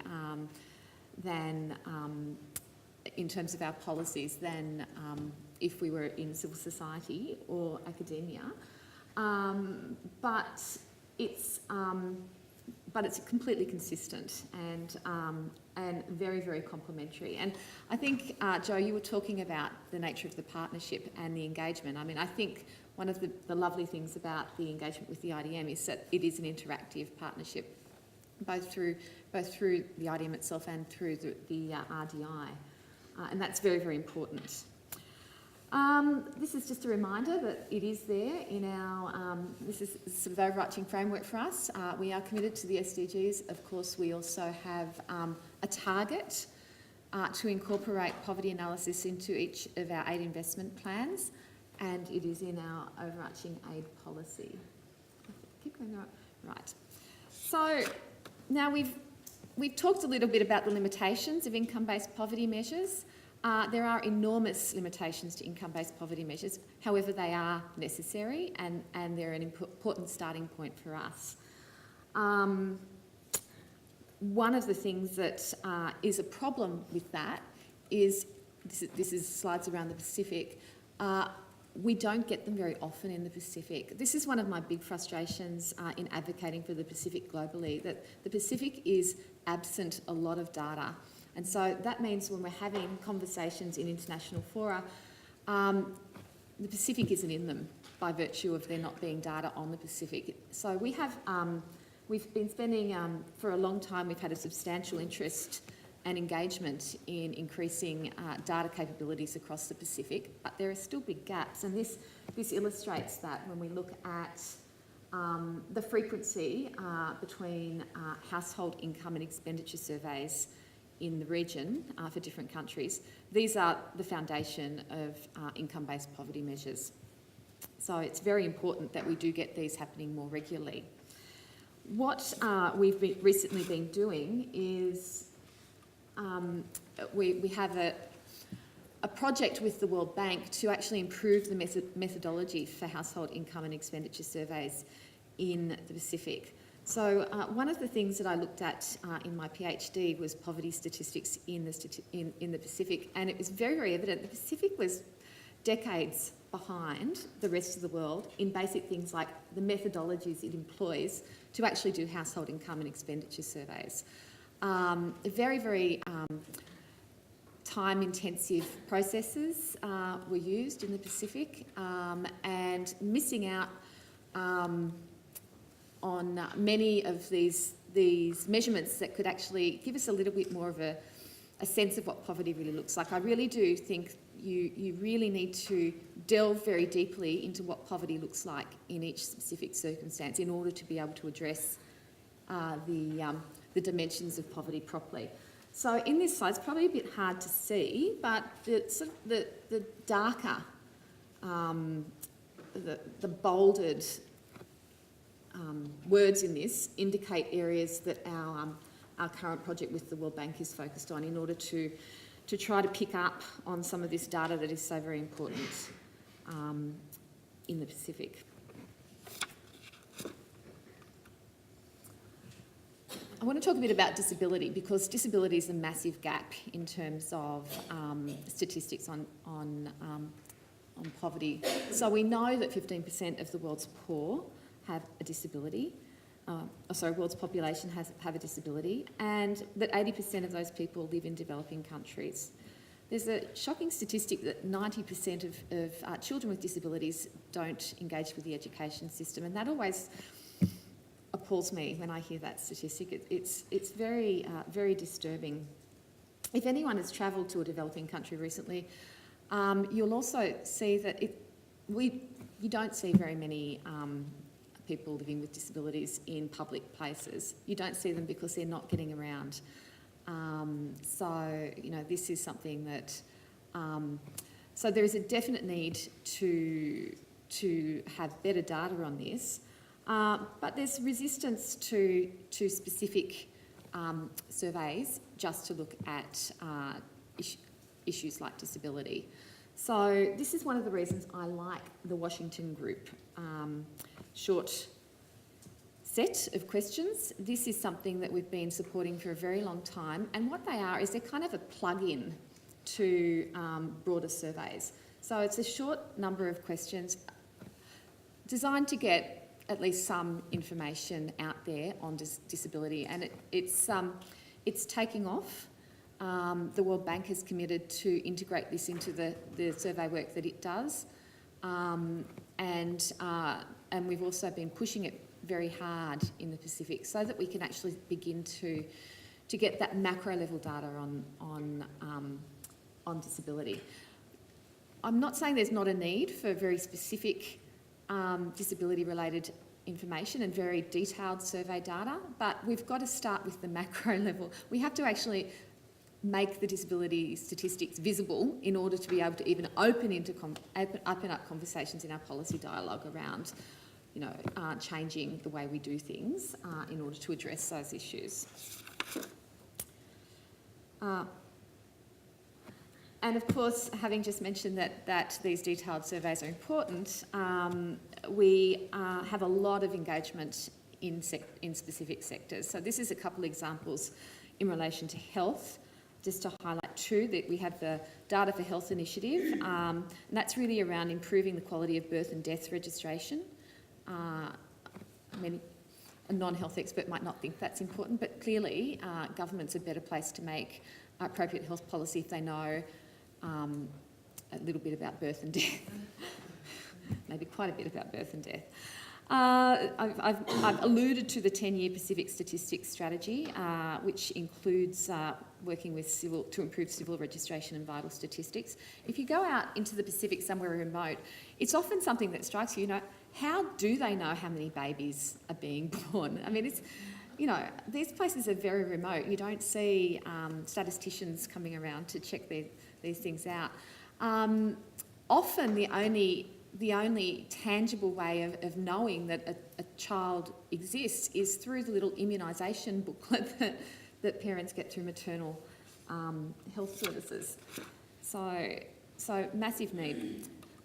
Education is another area where the Pacific is very underrepresented, and we've got a very strong program of support for that. Those of you who are familiar with the World Bank Human Capital Project will notice that there's only, I think, 3 Pacific countries in it. It comes down to the lack of data. So obviously we need qualitative data, and this is where some of these other issues come in. I wanted to flag, I think, a really big gap in relation to our qualitative data, and that is in relation to the Indigenous population of the world. We talk about all of these other specific gaps around disability, around gender. There's very little data around Indigenous populations and the poverty that they experience. So I think this is something that we're looking at, but it's going to take a lot of lobbying and a lot of discussion internationally, actually, to even get this on the agenda. Frankly, discussion around Indigenous poverty is not really happening at the global level to the extent that it should, given its significance. Finally, I just wanted to touch on how we try to pull all of this together. So, I think the issue with poverty is that if you keep it aside from everything else, it just gets put into this, well, A, as a practitioner, you get a bit patronised, but B, you do find that it isn't integrated into broader strategies. And, poverty has multiple facets. We have to examine it from the macro and the meso and the micro level. So it must be integrated with everything else that we do. So at DFAT, in an attempt to do this, we have developed a tool that we're actually trialling next week in the Solomon Islands.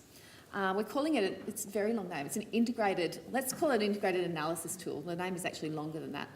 And what we're attempting to do with that is we're actually pulling together constraints to growth analysis. So your basic, what are the impediments that stop this country from growing? We're pulling that together with analysis on poverty. So who are the poor? What do the poor do? Where do the poor live? What are the impediments to them actually moving out of poverty? and our political economy analysis, because if you don't get that right, you won't actually achieve any real progress in terms of poverty alleviation. So it's really important that we look at it holistically and we sort of delve in deeply and then pull it all back together. That analysis will feed into our aid investment plans, which we need to do for every country in which we work. And we're hoping that that will help us to develop a much stronger narrative linking our poverty to our economic growth, inclusive economic growth objectives, and also up into our strategic objectives, as the Secretary highlighted yesterday. You know, poverty and moving more people out of poverty and creating the prosperity and the security that comes with that is integral to our strategic objectives as well. So we need to try to bring it all together. We're going to have a crack the first time next week in the Solomon Islands, which will be exciting. So yeah, I'll stop there. Get into the questions. Go ahead, back to our seats. Yes. Thank you. Okay.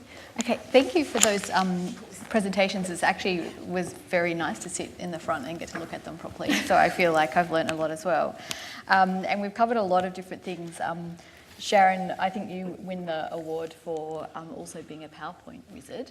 Can you please teach? Can you please teach me how to do that? But I really, I really liked your identification of how the problem policy and politic streams coming together to create a convergence can open out that policy window. But also, I think that acknowledgement at the beginning that. How we want to identify data is driving how we're defining poverty, which is then driving policy, which seems not quite the right way to do it. Joe, your observations on the role of civil society in holding the space open and garnering that interest, while we're waiting for that data to come forward, I think is really important. And I love that at the end of the trust, the planning for impact. Engaging with end users, so important. Fit for purpose, as bureaucrats, we love to hear that. And ongoing engagement, obviously really important. And then, Kate, the story of so many of us working in the Pacific, that data is so absent, and it really does hold back in international conversation on why we should actually be paying attention to the Pacific, and that can be really challenging. And maybe you can unpack a little bit more for us. The integrated analysis tool is very exciting. You could do a report back after next week. But we've now got about 30 minutes for questions, so I'm actually going to throw it out to the floor, and I want to encourage the panellists to interact with each other as well if you've got questions for each other, because obviously three very intelligent people sitting here. And there's a question right at the end there, and a person with a roving mic. Thank you, person. Hi, thank you for that. That was really quite interesting and inspiring. I've got two questions. One for Sharon, which is, you talked a lot about the problem and policy streams, but less about the politics stream. So could you share with us a little bit on your analysis of what's happening in that space and how with respect to the measure, what are the kinds of key issues there? And the second question is for Joe, which is to do with the measure. I'm wondering, I'm assuming that you would have already looked at the other existing measures, things like the Oxford multi-dimensional poverty measure, and I'm wondering what are the key areas of difference in the measure that you've evolved from other existing measures that other groups have worked on. I suspect it might be that it's the non-material dimension, but maybe you can confirm or not. And if there are other aspects that perhaps we don't know about. And a second sort of related question about the measure is, when you had those 15 indicators, in looking at key sort of dimensions or criteria, and I looked at this and I saw that they're weighted, right? I'm wondering, when you actually make does it end up as a composite figure that then ranks countries in the same way, say the GEM or the GDI or HDI, all of these measures become composites, and you have then a scalar ranking that perhaps might defeat the purpose of addressing the non-material dimensions. I mean, there is a complexity there that when you do that composite figure, that automatically tends to disappear detail. That's the word. Indeed. Disappear that, yeah. I might take one more question, just to run it out. There's a question right over here, thank you. Thanks for the presentation. It's a fabulous project. I really enjoyed hearing about it again. I just wanted to know whether there are any significant differences in the measures that were identified by the people across the 6 countries or across the 3 regions, or were they largely the same across those different contexts? Okay, that's a great set of technical and policy questions. Sharon or Joe? Who wants to? Oh, Kate. I mean, we could all answer these questions, actually. Why don't we start? I'm just going to be really lineal and start here and then move across. I'm thinking that it might be useful to start just talking a little bit about the measure itself, how it differs from the MPI, some of those issues you raise about composite index and all of those challenges, and then come back to the politics question. Because the politics of this, I think, feeds into the depth of the data. So we'll come back to that question. Jo, will I start on this and then Sure. over to you? So how does it, we did review other measures as part of the original research, and we've continued throughout this project, this phase of the program, to look at what other measures are doing.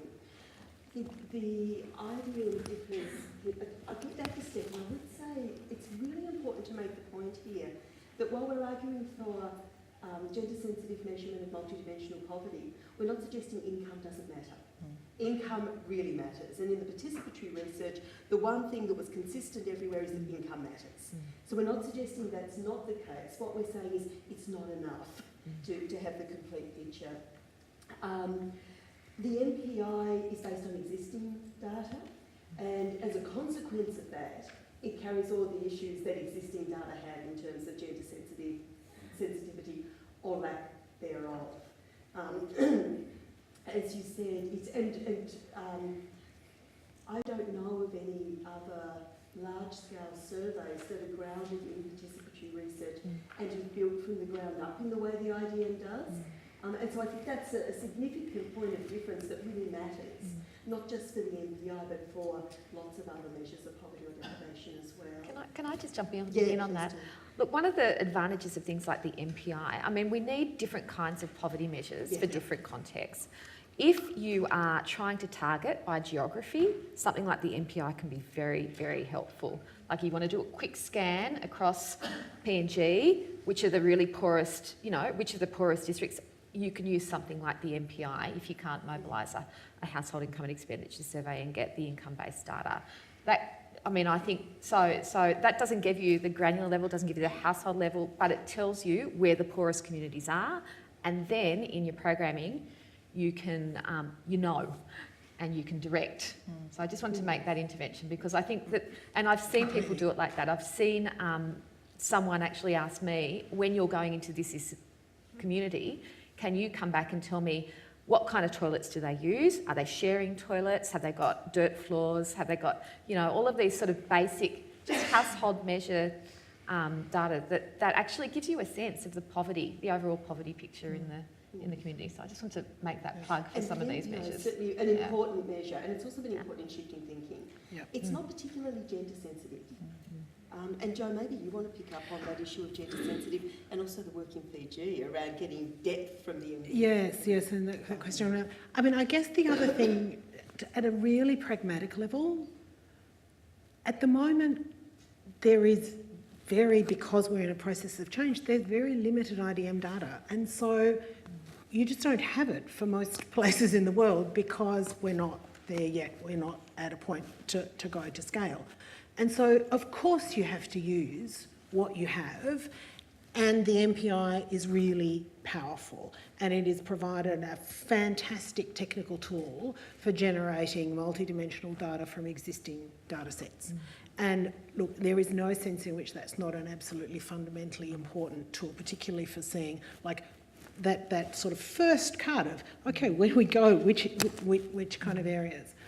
One of the limitations and one of the points of difference of the IDM that comes from collecting primary data is that the MPI is essentially, I suppose, an algorithm. So it's taking, you've got education data here, and you've got health data here, and you've got other kinds of data over here, household income and expenditure data, as though those things are unrelated. What the IDM does is collect all of this data in relation to a single individual. And what that means is that you, by building from the individual up, you can then start to see patterns that go with the kinds of identity and other barriers faced by individuals. And that means you can see the sorts of barriers that are faced by groups in really kind of powerful ways. You can disaggregate really accurately to see who is poor in what kind of way. In a way that you can do at a population level, but you're applying averages. You cannot see and measure accurately those group-based patterns unless you start with individuals. And by measuring all of those 15 dimensions that are up on the screen in relation to one individual, you can see how those things relate. So if you're working in gender and development, you know that women's time burden is acute. And some of that is because they are spending 90 minutes a day, as in rural Fiji, to go out and collect water. And if they're doing that, they're not doing a whole lot of other things. They're working more hours than men overall. We know that from a whole range of data. So if your focus is on shifting that story, then you need to see how those things interact. And by collecting all of this data from one individual, you can use statistical analysis techniques to see what are the key drivers of poverty. So you can go from saying, here we've got this geographic insight here, then we can move to start seeing, okay, well, we can see with this data, what are the clusters of dimensions that are driving poverty. And then that starts to say to you, okay, I'm a budget holder. I'm sitting around and making allocations of my scarce budget resources. Where can I get most impact for my scarce investment dollar, whether that investment dollar is donor dollars or my own domestically mobilised money? And so, you know, it's kind of horses for courses in that sense. Then the other question was around... Sorry, you go. Yeah, sorry, I just wanted to Sharon. pick up on time use, Joe, because there are some dimensions that you'll see within the IDM that you may not traditionally associate with poverty. So time use, now a woman may be very, very time poor, but actually very, very wealthy. What is important in the IDM is the intersection between the dimensions, as Joe said, so that we can see how time use plays out in relation to water collection, but also the other dimensions. So it's not simply that we're suggesting that time use is an indicator of poverty. We know that would be highly problematic. It's the intersection between those dimensions that really gives us the richness of understanding and the ability to respond. You know, similarly with violence, we know wealthy people experience violence, but here we're able to see the intersection between different types of poverty, different dimensions of poverty, and what that means for people's personal safety. Yeah. No, I was just saying that one of the slides that I scrolled through had some information about exposure to harmful cooking fumes. And that again points to the importance of measuring at the individual level. It wasn't just energy and fuel type, which the IDM measures, but it's the gender division of responsibilities that mean women are over those fumes for much longer than men are. And then, because we're also measuring health, what you can see is that women are experiencing more health problems and more severe health problems. So you can really start connecting the dots in a way that's very powerful. And that, I think, leads in a segue into your question about, so if you aggregate all of these things, don't you lose that power? And I think that that's something that has become clearer. So where we started out on this journey with the ARC in 2008 was that we have to do better than existing ways of doing it. And existing ways of doing it, whether it's the International Poverty Line or the Multidimensional Poverty Index, are functioning, and in some ways they have a function of league tables. And I don't mean that in a political sense, but about telling you, broadly speaking, on a spectrum, who's poorer than others.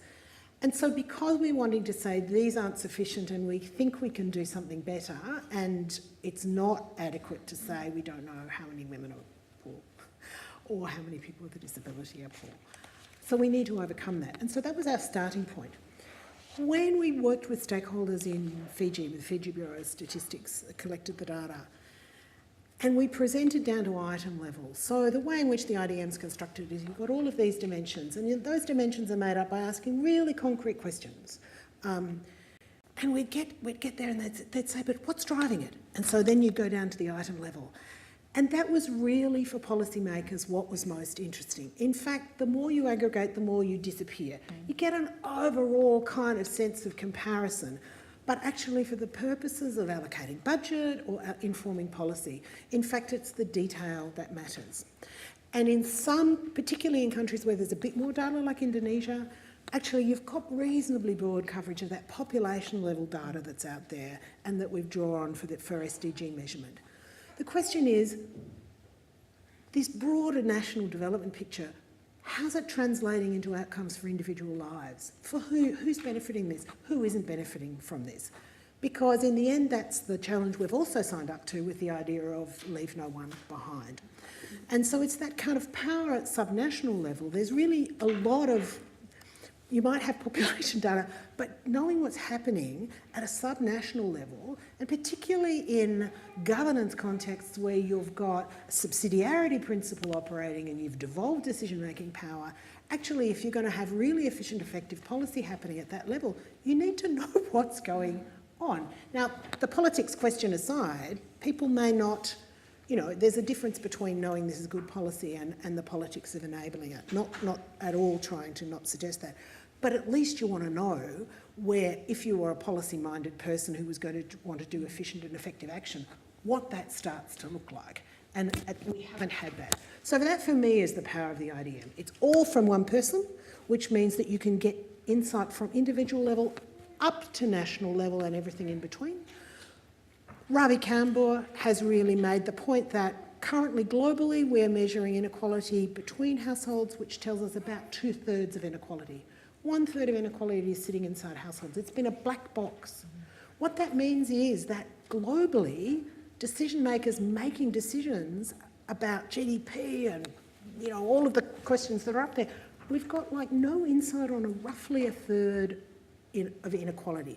So we're thinking we've got GDP and we're making assumptions about how that translates into action and ability to change lives within households in ways that's mythical because we don't have that information. So that's where some of the detail is for me. I need to stop waving my hands around and keep quiet. There was also buried in that, there was a question about the politics of this, and Kate, you touched on that a little bit as well when you were talking about measuring Indigenous poverty, measuring the experience of persons with disability. Sharon or Kate, are either of you willing on YouTube to talk about some of the politics that underpin this and the extent to which this kind of approach that Joe's just outlined can help us unlock that through a demonstration effect or through that light bulb moment that can help this is not made up stuff, this is people's lives? Look, I think, casting my mind back to the research, the Pacific actually defined poverty itself. It has its own definition of poverty. There was a big participatory study done more than a decade ago now, where the Pacific's definition of poverty was not to use the word poverty, but to use the word hardship. And I think that's a really important starting point for policymakers because there has been, for a long time, resistance to income-based poverty measures, particularly in societies that believe that they have very strong traditional support structures in place. And, economists would call it informal social safety nets or informal insurance. And that sense that when you raise the issue of income-based poverty measures, it feels alien. So I think that's an important contextual point to start in relation to how you tackle these things, poverty. politically.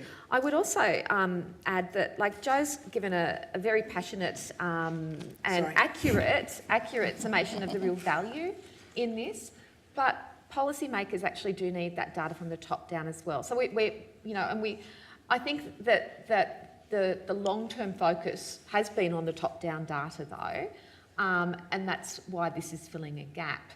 But I would say that the entry point to talk about some of these issues is often top-down, because it's actually about macroeconomic kind of level decisions. So, do we need to begin to think about building a social protection program? Is the fact that you don't have a social safety net holding back the country's economic growth? We know the research by Revalian points to the fact that once poverty gets above a certain level, it is actually a constraint to growth. That's very obvious if you're an economist. You kind of understand that because you get that that's an impact on productivity. Productivity generates growth. Productivity is behind growth. Once poverty gets above a certain level, of course, your growth will be slower. So I think at the political level, you actually do need to be able to engage on those sorts of macro issues. And I think you could also possibly look to the World Bank with its Human Capital Project for a lead in how to engage policy measures. We'll see how that goes, because the very intention of that project is actually to engage with ministers of finance about investing in health and education and nutrition and other aspects of human capital generation in order to get them budgeted for. So why have they chosen to take that route? They've taken that route because they can't get the attention of ministers of finance, and they can't get that budgetary attention to these issues. So that's a vaguely political statement. Yeah. Sharon, are you prepared to top that? I think there are many dimensions of this. So on the issue of the kind of the top-down versus bottom-up data, I think in some ways that's an artificial divide that it's useful for us to start moving beyond. And I think when we talk about top-down data, we're often talking about the big N sort of data that gives us a really useful insight that's broad-based, not necessarily deep, about what's happening within a country. Yes, of course we need that. And that will engage often finance ministers and people coming from a particular persuasion. But we also need to know in detail, at a community level, at a district level, at a provincial level, whether there are particular groups that are just not being measured or that are being left out. Are there particular patterns of exclusion or poverty? Are there particular patterns that are emerging as we get growth in particular directions that mean that we have poverty perhaps being entrenched among some communities or some social groups? And that's where a different type of data will give us better insights. So I think it's actually both. And we do need to ensure that we're not just replicating data that are already there. Collecting data and analysing data costs money. And so there may well be trade-offs between the focus on getting more data and actually doing something about it. But I think we do need to really assess how we're measuring data and what we're using to do that measurement in order to ensure that we have top-down, bottom-up, for a better way, one of a better way of putting it, so that we've got a complete understanding of how to respond. And one of the drivers for the IDM was to try to bridge a gap between what we might call top-down data that do tell us something fundamentally and critically important, but don't give us very much nuance, and the small-scale, very contextualised studies that give us really deep insight that can't be generalised. So the IDM is really driven by trying to bridge that gap and providing another tool that might be useful in giving us policy-relevant data. But I wanted to come at this from another angle in terms of the politics of it, and that is the politics of gender in all of this. And I will say this on YouTube because I've said it in other places. The IDM is incredibly powerful, as Joe has passionately and articulately described, but it does tell us more, from what we're seeing in the studies that we've done, more about the gendered nature of disadvantage than do many other measures. It tells us where women are particularly disadvantaged. It also tells us where men are not doing so well. And it tells us where women and men at different ages are doing okay or not doing very well at all. But this then buys into the gender politics that we see in every country. And so when we talk about the intersection between having control over one's own life and decision making and poverty, and the fact that many women don't have that control in, for example, some very conservative communities in Indonesia, the question is raised and there's pushback about, well, should women be making decisions about their lives? Because really, that's up to their fathers, their husbands, or perhaps their sons. And so I think that the politics of this is, and I would call that politics, is really very important, because if we assume that our own political agenda of gender equality, which is part of a global agenda, is well accepted everywhere in the world, then we're not going to get very much traction. So we need to really engage in those difficult discussions, and what's often presented as the small s politics, but is actually about the big picture of how deprivation plays out and how poverty plays out. So I think gender politics is absolutely crucial to this. Yeah. So that brings us back to that point around, kind of creating demand for change, and the Tun and Weldon research around the role of feminist civil society organisations. So that conservative politics and the debates about the roles of men and women in households in those countries are local change agents working on those issues. And so the critical importance of civil society in this space, it is really to be raising those questions at a local level, to know your own operating and policy context so you can start finding those spaces for change, and then for some of the coalitions and networks that are operating at a regional and global level to really start making it possible to shift, because it becomes something that's in the air, that feels positive, that other people are moving on, it feels a bit less scary.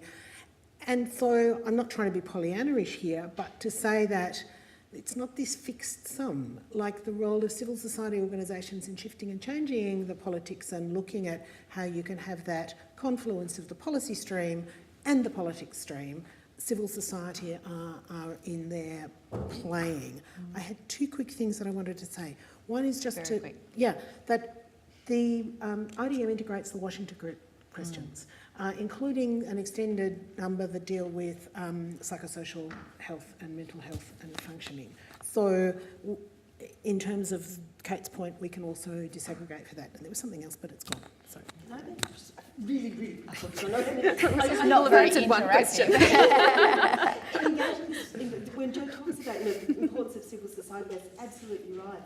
But I think we also need to think about how we can demonstrate that this information that we have, the data on which it is based, is robust, and that there's something like fact around it. We have these competing views, all of whom claim to either be using fact or alternative fact or some other variation of fact.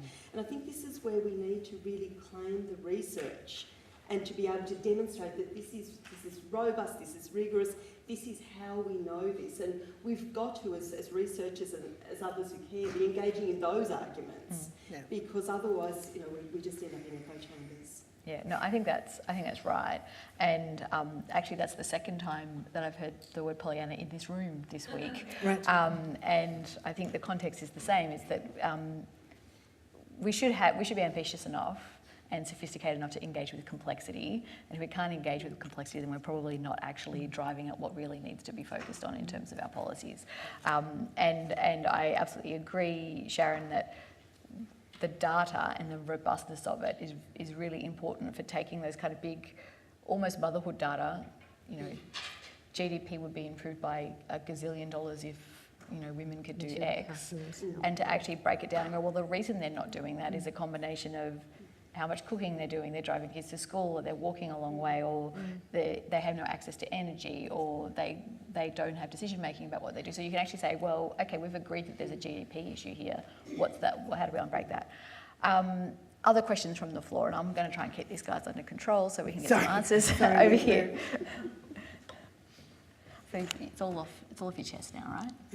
Thank you very much. I just want to thank you. I think it's very interesting discussions that have been going on, but I just want to add on to what you were mentioning about the robust data. I think what I want to add on is that we can use the data for appropriate and contextualized interventions, which I've seen happening in some countries. I was involved in the domestic violence study in Kiribati, and there had been some interventions following on from that, from the data that was collected. And I'm very happy that there's been a current HIES study, which is now including a number of things that you're mentioning. And I think there's some great start. I don't think they were there before. I was involved in the translation of the script, and I saw a number of questions that were very gender sensitive. And I think there's a great start for some of us in the Pacific, although we need to work hard on the statistics. Thank you very much. Thank you. Are there other questions in the audience? There's one over here. Yeah, I was wondering if you could just maybe say a few more words about the challenges you faced in terms of developing measurements in some of the non-material areas, maybe especially relationships and voice, and how you addressed those challenges and worked through it, unless you found it really easy, which would also be interesting. And one more question, rule of threes. Oh, Dan. I saw this person first, but I acknowledge you for next time. So there was the lady down the front here. So using gendered terms, they shouldn't do that. For you, Kate, I suppose I agree and understand the ideas that you talked about behind, for example, the Pacific defining poverty as hardship in their own way. And then I think it was interesting you were talking about politics and how we need top-down level data to engage with finance and education ministers. At the risk of inciting revolution, I would question whether we just need different finance and education ministers who are perhaps more willing, I suppose, to think about a different system. And in that sense, I guess the question is really, do you think that DFAT and other institutions around the world have almost an obligation to engage with countries in which they're working to always work ground up and think about developing measures in a participatory way? Because the way that we obviously currently function globally, I think in the development world, does still seem to apply principles from developed countries, obviously, to the developing world, which might not necessarily be the best way forward. Do you want me to take that one quickly? I can respond to that one quickly. Okay, go for it. Look, I think if you want to address poverty, you need to understand poverty. So certainly,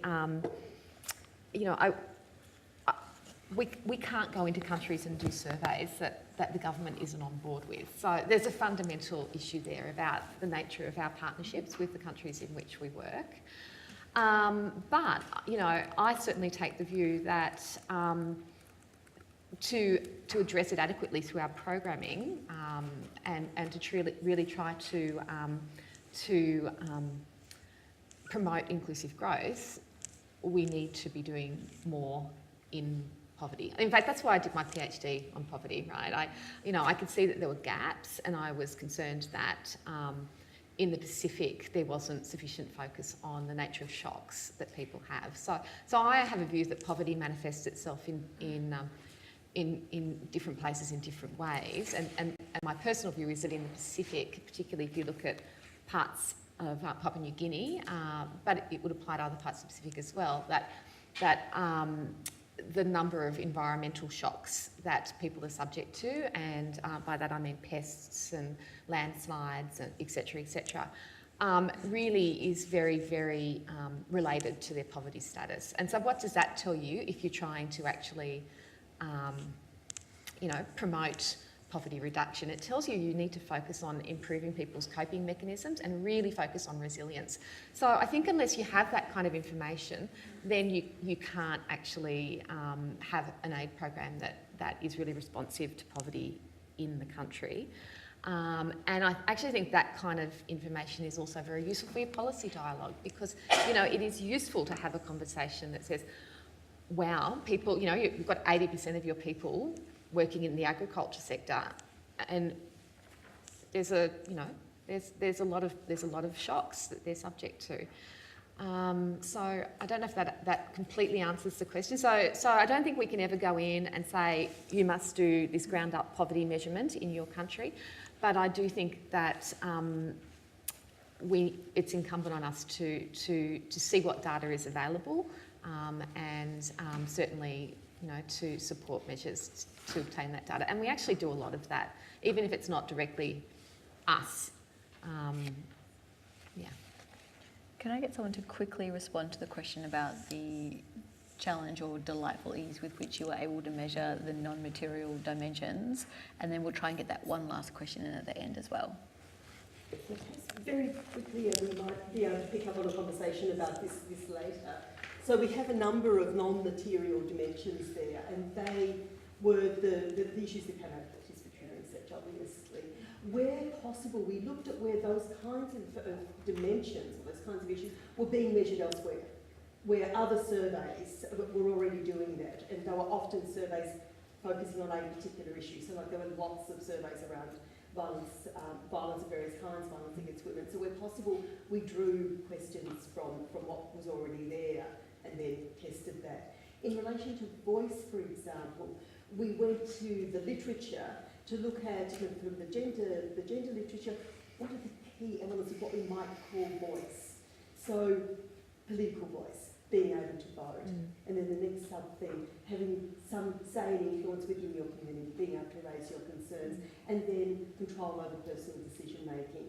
So it was a combination of drawing out what mattered to people in participatory research, looking at what the literature said really mattered and what kinds of questions we could ask, and then where possible, looking for questions that have been used and validated, but in many situations we needed to develop questions ourselves. I'm just going to point to my colleague Mandy Yap, who's sitting 2 people along from you. And so for people who are interested in this, please talk to Mandy afterwards as well, because Mandy's been deeply involved in the survey in Indonesia as well as in revising the surveys to have that conversation. And it was really difficult. And really, just very quickly, one of the things that came out of participatory research in many places was spirituality, that people talked about the importance of spiritual well-being. We don't measure that. And there were a number of reasons, but one is that is incredibly difficult to measure and put numbers around. And we wanted to measure things that could trigger action. It's perhaps questionable whether the government or others should be in the business of trying to fix people's lack of spirituality. So there were some non-material dimensions that we didn't include, even though they were important to people in participatory work. Maybe not quite short enough. Actually, Jo, I'm going to cut you off because would you still like to ask your question? Yeah. No pressure. It's better. Thanks. Can you just provide a quick comment on when you think we'll see programming responding to or including this new data and knowledge, and then also what that means for, say, delivery partners where if it hasn't been considered at a certain, like at a design stage, what would that mean for partners downstream, and what are your tips in terms of starting to respond? That is the perfect final question. Yeah. Should we all have a quick go? Yeah, everyone have a go. So I'm going to just briefly talk about a study we're about to go into the field in Myanmar, which is working with World Vision and really trying to look at because World Vision has got like 700 staff in Myanmar. It's extraordinary, it's huge. They're doing a household level survey at the moment, and so they're very interested in understanding, because a lot of their focus is on highly marginalised individuals, really trying to understand much better who's poor in what ways, to what extent. And so we are working with them around really looking at what does it take to move this into programming and what are the programming benefits of having this more granular data that really tells you who you need to be reaching out to. And so while, we don't know what that trajectory to use looks like, they're certainly committed to documenting it, and their sense is that if this is giving them insights that helps their programming, they may well either do this instead of the household survey or certainly take parts of it and run it alongside the household survey. And so in that instance, it's a kind of an example of trying to bring the end user in so that you're working in ways and building those pathways to use with the user in the process. And a similar story in Indonesia, I think, probably in terms of that. We're over time, so super quick. So very briefly, in Indonesia, for example, there's a possibility of that, depending on whether ultimately local governments see it as being worthwhile. So in Indonesia, there is that window, that policy window, in part because of the decentralisation process. So there is now decision-making and allocation of resource happening at the village level, but in a context of very little, often no data. And the national level data don't quite get to the level of detail that's needed. And so what the IDN is providing, we think and we hope, is that very local level data that can help local decision makers at village and at district level understand what they need to do and how they respond. And so one of the reasons we worked in Indonesia and in the part of Indonesia that we're working in is because there was that opportunity to be able to demonstrate the power of this rich contextualised data that is generalisable, that is statistically valid. But we began engagement in Indonesia on the IDM. Indonesia was one of the original countries in the participatory research, and we started engagement around the IDM and the value of it I think I first started talking to people there in 2014, early 2015. So it's a long-term process of bringing people on a journey and talking about what this might offer, rather than, Kate, you said you can't impose bottom-up measures. We shouldn't impose top-up measures or anything else. We should have that dialogue and bring people with us and offer them what may be a solution. But, in a sense, we're in a process of getting ready for global use. And so the challenge you name is absolutely the challenge ahead. How do we move this into kind of regular cycles of use and start moving it to scale? And so some of the time frames, some of the questions you're asking are absolutely, there, but we finish the current, well, not we finish and then we do, but they're future challenges to some extent as we get more countries doing IDM studies, more civil society organisations doing IDM studies. Sorry. But the aim is to have this ready for use by April next year, yeah? Yes. Yeah, fantastic. Any final observations, Kate? Look, I would just say for us, as we do our poverty diagnostics in different countries, we take all the data that we can get from whatever source, at whatever level, and we chuck it all in with the other things that we have to think about. So if the data's there, we would absolutely look at it. And, going forward, I guess, there might be opportunities to actually use the tool more. Yeah. But I think the greatest advocacy for the IDN, to my mind, will be when governments in Indonesia or organisations in Indonesia are saying, this is useful for us. Yeah, that's right. Thank you to our amazing panel. We could talk all day about this, I think. So maybe we should do that another day. But please join me in thanking them for their time. And I don't know, feel free to ambush them afterwards if you want to ask them more detailed questions. Thanks, Sharon. Thanks, Amy. Thanks very much. Good, yes. Good luck with FASing and surviving, and Senate estimates in particular. It's a particular kind of hell for Senate estimates. Oh, yes.